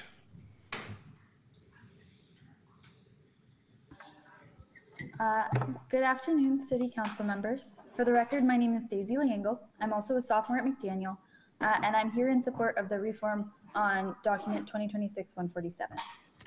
I believe that it is imperative now more than ever that we fund the arts through the taxation of higher income families. In an age in which schools are overcome with an increase in AI usage and constant social media consumption, arts provide a rare opportunity for students: creativity. When we give students outlets for a range of artistic mediums, we allow them to express themselves and find a unique form of innovation that is increasingly less and less present in a school setting. Not only that, the arts allow students to voice their perspective. Schools can often be a hard place for minority students or students who don't align with the status quo, and yet through art, these students can find themselves. It can unite them with like-minded individuals and allow them to display their authenticity and individuality, often for the first time.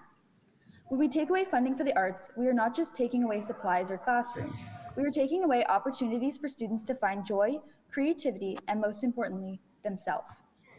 And given all this, we must pass this reform not only to fund the arts, but also to take the burden off the Portlanders that are struggling and instead distribute the responsibility fairly and equitably to all. I've lived in Portland for most of my life, and I've seen the economic disparities between neighborhoods, streets, and even houses. It is time that we stop forcing the single parent and family barely getting by to carry the weight of our community. I urge each and every one of you to fight for my future, the future of my peers, and the future of our community, and vote yes on the reform for document 147 to amend the arts tax code. Thank you for your time. Thank you so much. That completes testimony. Okay, colleagues, I'm going to continue this item to our next scheduled meeting. Can we please call item 11? Thank you all so much for everybody who's here today. Item 11, document 2026-132, approve funding recommendations of the Portland Children's Levy Allocation Committee for July 1st, 2026 through June 30, 2029. Colleagues, I'm going to ask Council Ops staff Christopher Hare to do a very brief committee staff summary report, and then I'd like to dive directly into testimony. And we will continue this item as well. So Christopher, please take it away. Yes, for the record, Christopher Hare, Council Operations Policy Analyst, and I serve as staff to the City Life Committee. The ordinance before you, document number 2026-132, was considered in the City Life Committee on April 14th, where it was referred to Council with a recommendation it be passed. The ordinance approves the funding recommendations of the Children's Levy Allocation Committee for small grants totaling $2,555,000 over 3 years to 12 organizations, as detailed in Exhibit A. It authorizes the Director of the Office of the Portland Children's Levy to enter into grant agreements with the approved organizations effective July 1st, 2026. The ordinance also authorizes the director to terminate a grant agreement if a grantee is unable or unwilling to use city funds in accordance with the agreements. In such cases, the director may reallocate the remaining funds by entering into a new agreement with a different grantee or by amending existing agreements, provided the total reallocation amount does not exceed the unspent balance of the terminated grant and the scope of the work remains substantially similar. In addition, the ordinance approves 8% increases to 94 existing 3-year grants, totaling $5,198,080 over the next 2 years, as outlined in Exhibit B. The director is authorized to amend current agreements to implement these funding increases.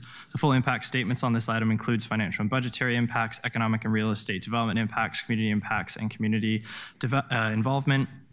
2 individuals provided verbal testimony on the April 14th committee meeting, and 12 individuals submitted written testimony prior to committee action. General themes of testimony included positive impact of the Portland Children's Levy grants on service providers and the communities they serve, the importance of continued funding for after-school programming, the significance of the proposed 8% increase in large grant funding in the current economic and political context, concerns regarding accountability for both provider organizations and the city, including reimbursement, timing, and the need for providers to cover service costs, and suggestions to consider certain organizations as alternate grantees. That concludes the committee staff summary. Thank you. Thank you, Christopher. Can we call up our first panel of testifiers? All right, I'll call folks up in groups of 5. Each testifier will receive 2 minutes. First up, we have Jonas, Cassie, Rana Uzaman, Eric Knox, Tiffany Thomas Geis, Aisha Carter. You're coming up. Thank you so much for your patience as you've been waiting for your time to get up here all day. We've got a city council that turns into pumpkins pretty quick here, so we want to hear from you. Take it away. Jump on in. Thank you. Good afternoon, councilors. My name is Jonas Cassie. I'm the Executive Director of ECRC. ECRC is a nonprofit organization established in 2017 to serve immigrant refugee community in East Portland. I'm here with my staff, mentors, project managers, also some parents. I'm here today to express our strong support for the proposed 8% increase to the Portland Children's Levy. First, I want to thank you for your continued leadership and commitment to investing in children and families. Programs like PCL have been essential in helping organizations like us deliver cultural responsive services that truly reach underserved community. This increase is not just a number, it has a real impact. Qualitatively, it allows us to improve the depth and quality of our mentoring and youth program. We can provide more consistent support, a stronger relationship, and better outcomes for youth who need guidance, stability, and opportunity. Quantitatively, it allows us to expand. We can increase mentors hours, serve more youth, and reduce barriers that many families face, especially transportation and access to other challenges. For many of the family we serve, even small barriers can prevent children from participating consistently. This investment helps us address those gaps so youth can fully engage and succeed. Such impact does not only benefit individuals, youth, and families, it strengthens the overall well-being, safety, and the future of our city. We see every day how mentorship, tutoring, and family engagement change life. With this increase, we can do more, reach more youth, support more families, and build stronger, more equitable future for our community. On behalf of ECRC and the families we serve, we are grateful for your leadership, and we strongly support this proposal. Thank you for your time and your commitment to Portland's children. Thank you so much.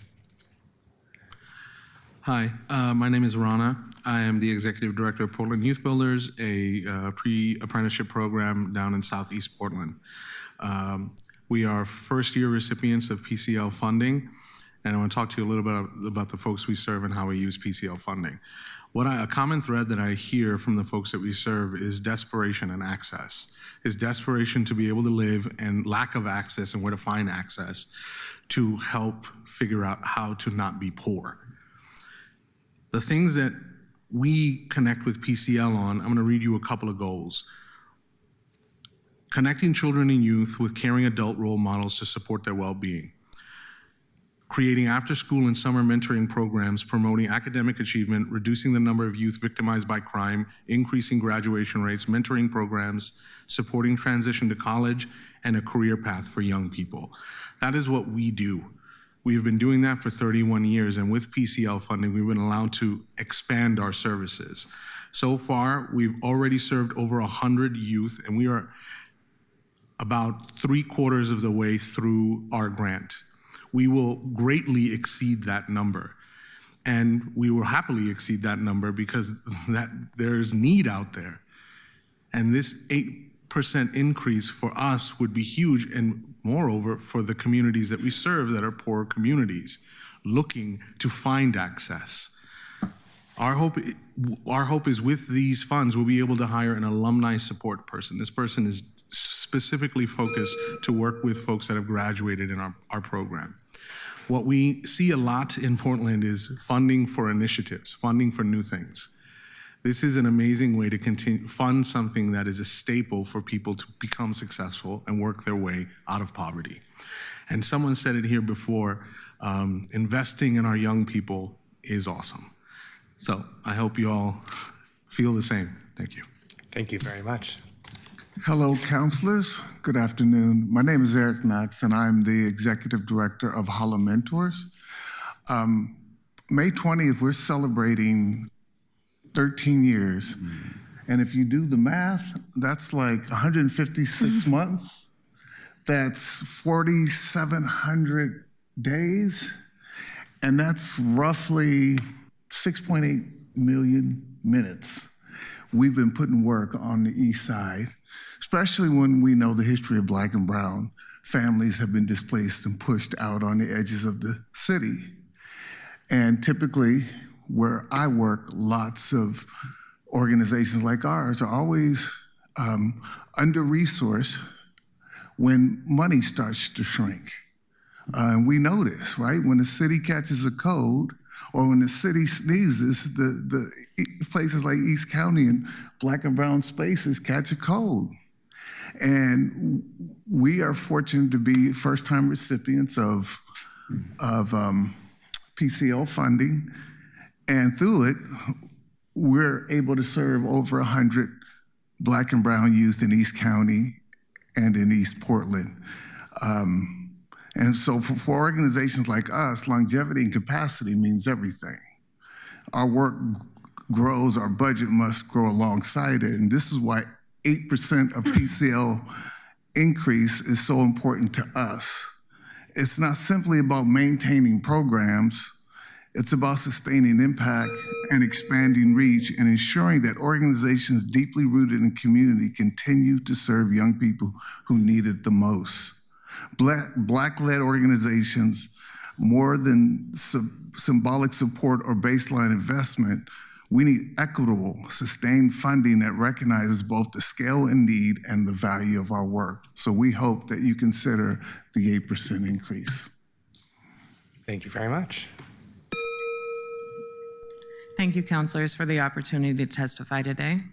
My name is Tiffany Thomas Geis. I use she and her pronouns. I'm the Program and Services Director at Bradley Engel. Bradley Engel is in our 51st year of providing services to survivors of domestic and sexual violence in Multnomah County, and we are the only culturally specific standalone organization supporting survivors of domestic and sexual violence and their children, as well as queer and trans survivors in the state of Oregon. We are also one of the large grant recipient organizations that receive funding through the Portland Children's Levy. These dollars are for our Healing Roots and Kinship programs, a tandem approach to addressing the impact of intergenerational violence on Black families. We work with Black survivors of domestic violence as well as their children to restore safety, stability, and family trust in culturally relevant, specific, and sensitive ways.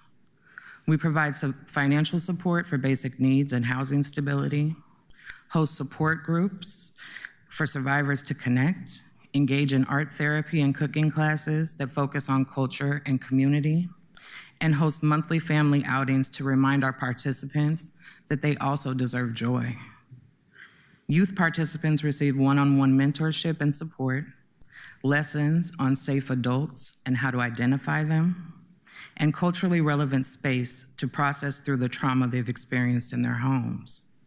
Healing Roots and Kinship are responsive, impactful, and the only programs of their kind that combine both dedicated space for survivors as well as their children to process, grieve, and reconnect after being impacted by domestic violence in their homes.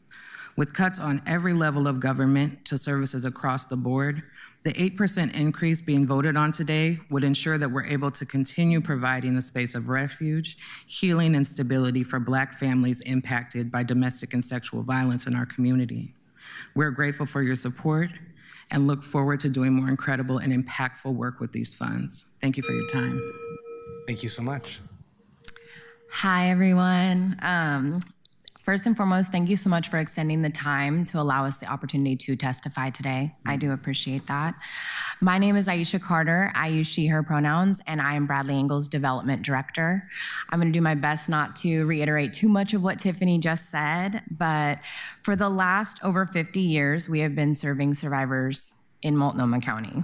Since 1975, our commitment to serving all survivors has been and continues to be unwavering. We are especially proud to provide culturally specific services to Black and African American survivors, as well as LGBTQIA+ folks. These critical dollars, as mentioned, support our Healing Roots and Kinship programs. These programs work hand in hand to support both the parent survivor and the child or children affected in establishing safety and reestablishing family stability and trust.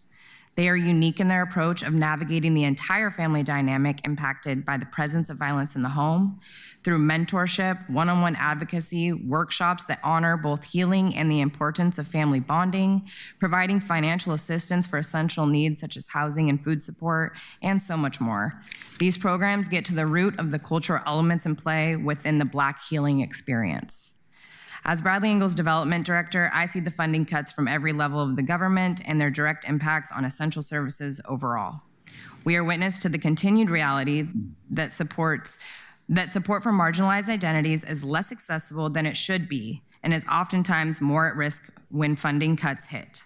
This is why this 8% increase being voted on today makes a tremendous difference in ensuring that we are able to continue meeting the increasing needs of our community and providing culturally specific care.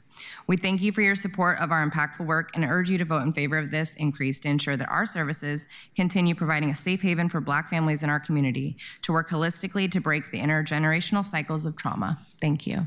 Thank you all so much.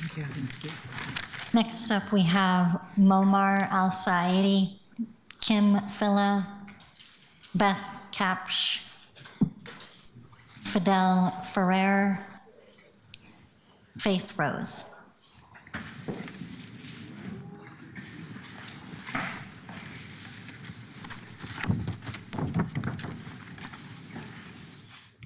Feel free to, whoever wants to jump on in, introduce yourself for the record, please. Hi, Council. My name is Momar Al-Saidi. I work at Outside In as a grants and contracts manager, and I'm here in support of the 8% increased funding to the PCL large grants portfolio. At Outside In, the PCL grant supports 3 program areas: workforce development, GED services, and mentorship for youth experiencing homelessness ages 16 to 24. These are young people actively working to stabilize their housing, education, and employment pathways all at the same time. Of these 3 areas, I'd like to take a moment and focus on GED services. According to the Census Bureau, individuals without a high school credential face significantly worse outcomes, with GED holders earning about $3,100 per month compared to $4,700 for high school graduates, and only 43% of GED holders pursuing any post-secondary education compared to 73% of diploma holders. This translates into long-term instability, as youth without a high school credential are far more likely to experience persistent unemployment and lower lifetime earnings, reinforcing cycles of housing insecurity and well-being. The need is further reflected in who Outside In has served this fiscal year utilizing the PCL grant, of which about 50% of participants self-identified as LGBTQ+, over 50% as youth of color, and about 21% as identifying with diverse gender identities, all of which are far higher concentrations than the general Portland population.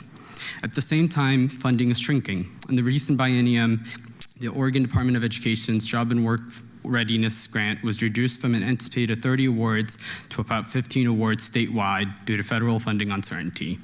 Other similar funding impacts have been experienced outside in and with our peer organizations under the PCL large grants portfolio. So we appreciate your consideration of this funding increase. Thank you very much. I'll just go for it. Members of the council, city council, thank you so much for extending the time first and foremost. My name is Fidel Ferrer, and I am the executive director of Project Lido organization that focuses on opening pathways for programs that are culture responsive for youth who face systemic barriers to achieve their full potential. We do that through STEM-focused programs. So I'm here to definitely be in support of the Portland Children Levy increase of 8%. And as an Afro-Latino immigrant, this work really, really deeply is personal. And I know what it's like when you walk into a room, as of right now, where you don't see a lot of folks that look like you, but more importantly, that you're perhaps the feeling of belonging is not there. That's what we are so deeply with this Portland Children Levy increase that pretty much creates access for capacity and for mentorship programs and opportunities in the after school where kids, they feel themselves in the field that they want to see in the brighter future. At Project Lido, we create a big impact when it comes to the community. We are about like 500 to 600 year-over-year students that they go through our programs, and they build robots that they are acquainted with technology, acquainted with AI, cybersecurity, and so much more. And that happens throughout the Portland metro area, specifically in the District 1. In our organization, it's deeply a reflection not only for our Project Lido organization, for so many other organizations that they're part of it. Educators, nonprofit, mentors, school, and community leaders, they're working tirelessly every single day to make sure that every child has academic identity, motivational resilience, and growth mindset. So I urge you to vote yes on the increase of 8% in our Portland Children Levy. Thank you. Thank you so much. Good early evening, counselors. Thank you so much for the time to speak with you today. My name is Kim Villa. I'm the Chief Family and Wellness Officer at POIC. I am a licensed clinical social worker, and I've served the community at POIC for over 23 years. I support the proposed 8% increase to PCL large grants.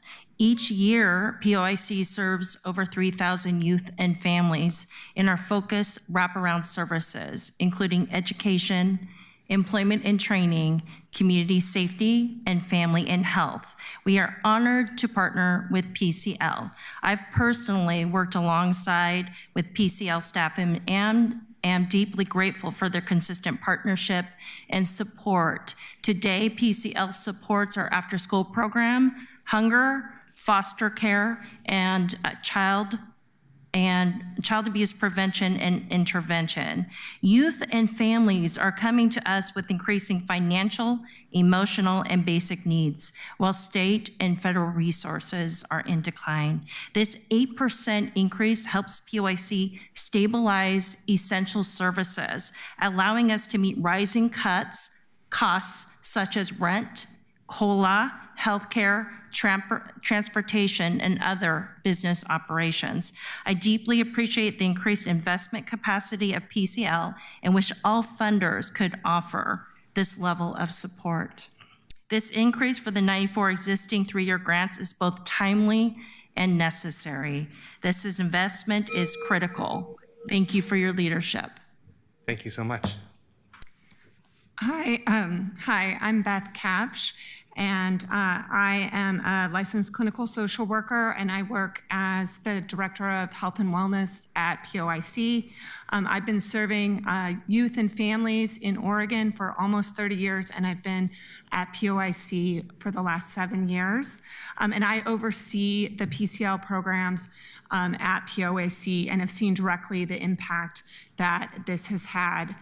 Earlier, some of the council members mentioned that really the way that we ensure our most vulnerable community members' safety and stability is direct investment in these families. And that is exactly what these PCL funds do. At POIC, we have a food pantry, and we have already this year given out more than 12,000 pounds of food. This has impacted nearly 700 individuals. We have a lot of families who come to our food pantries every week, especially as food costs are increasing. We've been able to partner with local farmers so we can get fresh local produce to families, which also keeps these dollars in our community. So it's like even expanding its impact. We're able to support young parents and youth with foster care experience to reduce barriers to school attendance and also help them in that transition between high school and then what's next. We can continue to support them even after they've graduated from our schools due to these funds. And I really appreciate your support of the 8% increase. Thank you so much. Thank you all. Thank you. Faith. Thank you all for being here and for staying to hear our testimony. It means a lot to us. My name is Faith Briggs Rose, and it's my great honor to speak to you all today representing Wonderfolk as our interim executive director, while our executive director is out welcoming his new baby. What the Portland Children's Levy is doing in the community is truly life-changing because of the support it gives to all the organizations that you see represented here. I've been involved with Wonderfolk since 2019, and I'm a very proud board member. This is our 10th year serving our community. Wonderfolk is a youth-focused organization that serves Portland youth from underserved communities by creating in-depth program comprised of mentoring and hands-on service in our community. We focus on youth leadership, developing youth voices, and bridging the opportunity gap that exists for these students. Our program pillars are unity through arts, our naturehood, and global leadership. That means that our youth learn leadership development while being exposed to nature in our city through hiking, beekeeping, painting murals, farming, documentary filmmaking, and more. I wanted to explain to you all how deeply we work with each youth and how dedicated our staff are. So I attempted to add up the number of hours that we spend with each youth in our program. It's up to 75 hours per student here in Portland, depending on the student's availability, and even more during our global leadership trips. And that's just in their first year. So our staff saw the first year and said, what else can we do? Our work with the Portland Children's Levy is actually related to our second year program, which is new.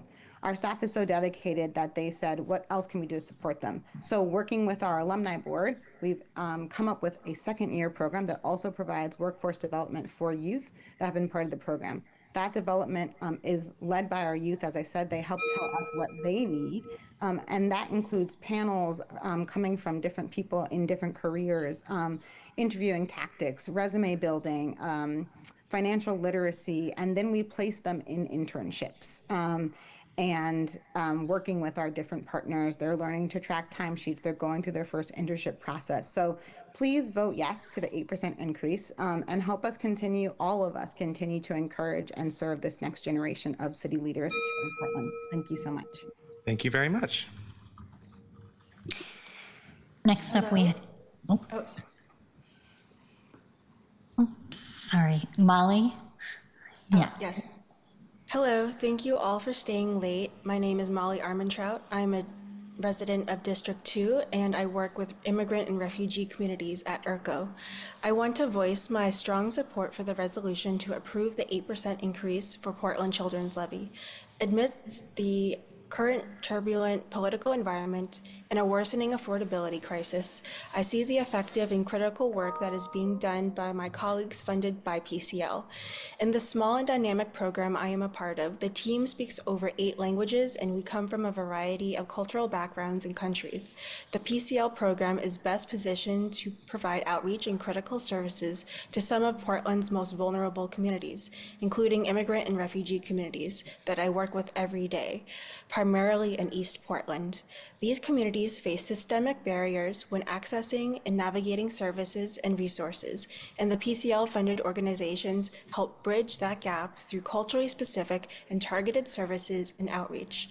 Every day, I see hundreds of children living in multi-generational working-class families being positively impacted by PCL services, which include after-school academic and enrichment programs, youth mentorship and job preparation services, and services that support struggling families connect with food services, childcare, accessing healthcare, and so much more.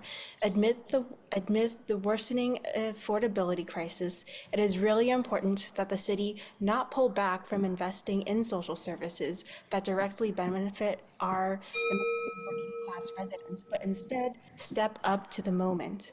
By approving the 8% increase for PCL, the city would be confirming their obligation and commitment to the welfare of Portland's most vulnerable residents.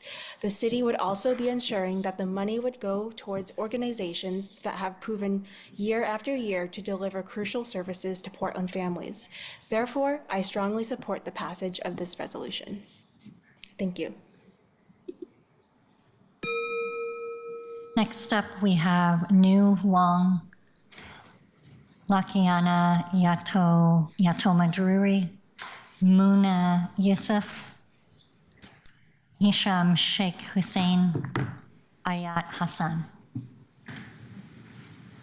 Great evening, President Dunphy and councilors of Portland City Council. Really appreciate you all staying late to hear our testimony. I'm the founder and executive director of Word is Bond, as well as a proud resident of District 2. And we strongly advocate for the 8% increase in the Portland Children's Levy. Word is Bond serves 4 quadrants of young Black men ages 15 to 20 years old, African Americans born in this country, African immigrants, those with high barriers, including economic and legal barriers, and then those with more supports. Currently, we have 26 young men in high school. We have a 91% graduation rate. We have 24 young men in the workforce, another 22 in college, and 4 who are incarcerated. And it goes without saying how important it is to support young Black men, especially in a city like Portland.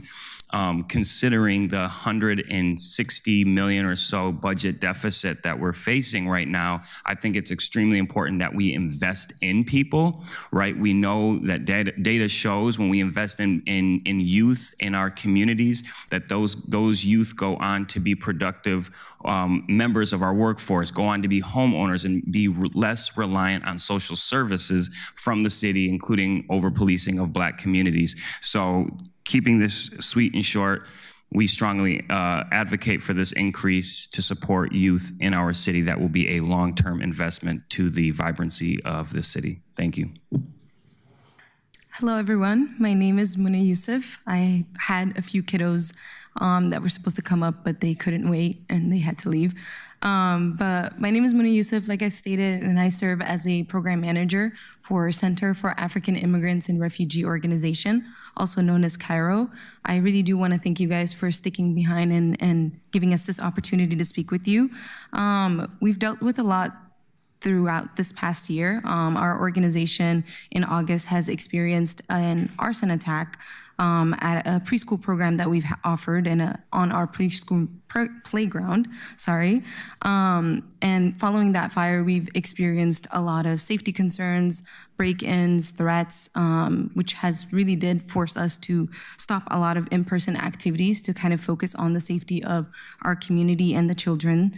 At the same time, we've dealt with a lot of rising operational costs, limited funding, kind of forced our organization to figure out other avenues while also doing more with the fewer staff that we have while the community demands continue to grow.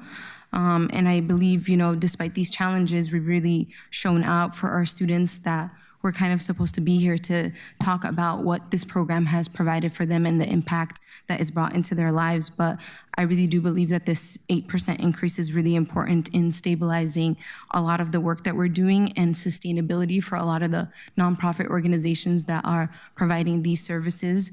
And I also want to highlight that the Workforce Development Grant used to go up to the age of 18, and this is the first year it's tackling into going up to the age of 24, which is really important because there is a lot of challenges when it comes to navigating adulthood and that age and the proper support that we could provide for those students. Thank you again for all of you guys, and thank you. Thank you, and I'm sorry that your littles couldn't stay with us. Okay. New. Hello, member of the City Council. For the record, my name is New Huang, and I live in the District 1 of Portland City. I'm here today to support the proposed 8% increase large grant funding for after-school programs. As an immigrant parent, navigating a new country, language, and school system can be overwhelming. And I'm most worried about whether my children feel safe, have a sense of belonging, have enough support to succeed in school. My son was born a couple of years before the COVID hit. During the time, everyone practicing social distancing, and he didn't have many friends back then. He was shy and afraid to speak up. The teacher said he didn't raise hand to participate much in class, and his student skills was below average. I was not sure how to help him. However, joining the ERGO after-school program has been life-changing for my child. After joining for a few months, I began seeing the meaningful changes. He came home with a smile, talking about what he done with his friends in the program, such as reading books, doing art projects, building Lego, and other cultural activities. The program provided a safe space for my child to feel safe, respected, and connected. Now my child improved in reading skills, feel confident expressing who he is, building friendship with across culture, participate in activities that reflect both cultural heritage and future goals that make a powerful difference. Despite increase of ICE activity, make the field many immigrant and refugee families are experiencing, the program continue to provide inclusive community where you feel safe, valued, and empowered. With 8% increase, the after-school program can serve more hundreds of children of color, provide more resources, more healthy snacks that my son excited to have after a long day at school. Thank you for listening. Thank you very much. Next up, we have Crystal Ross, Lisa Jackson Spotted Elk, and Joye Mans.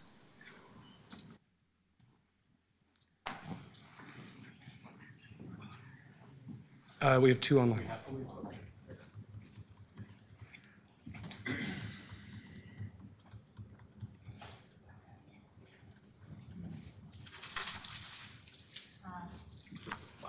Checking one last time, Crystal Ross, Lisa Jackson Spotted Elk, Joye Mans. I see someone online. Okay, great. Joye, can you hear us? Yes. Can you guys hear me all? We can hear you. Or hear me well? Okay. Hi, everyone. My name is Joy Mans. I'm with the program of Love is Stronger, and I'm here to talk on behalf of not cutting them out of the 13, I believe. I think they placed 13, and there's only 12 people that will benefit from the act of receiving funding. I've been working with Love is Stronger since I've been, I want to say, 16 going to 17 in my high school years, and I'm still part of the program as a college student. And for the future, Love is Stronger is a very great program, especially for the minorities within the Southeast District and some people that live in the North Portland area. With that being said, I'm hoping that you guys are able to reinstate them into hopefully giving them the funding. Not only does Love is Stronger not not just helped me through my high school years, but it's still helping me with my college years. It's such a benefit for the younger generation to be active in the community, which Love is Stronger. And if you guys don't know, the owner of Love is Stronger, Lionel Irving, is a very big activist when it comes in the community as far as gun violence and helping the less fortunate and making sure that we prioritize and pour into the children that may not get the full attention that they seek at home or seek in the school system. With that being said, I hope you guys are able to reconsider them. Thank you guys again. That's all I have to say. That completes testimony. Thank you very much. Colleagues, I will be building out enough time for us to just add some laudits and some love for this program when we move this to second reading. Is there any discussion at this time? Counselors, Quick question. Will we have staff available at that one too? Absolutely. Great. Yeah. And it'll be time certain. And I'll move it to time certain, sure. Absolutely. Yeah. Seeing no further discussion, I'd like to move this item to second reading. And colleagues, I am going to continue item 12 to our next meeting. With that, we're adjourning, right? We don't have an afternoon tomorrow. Yeah, with that, I'm adjourning the meeting of the Portland City Council. Thank you all so much for your patience sticking late. Oh, thank you, everybody.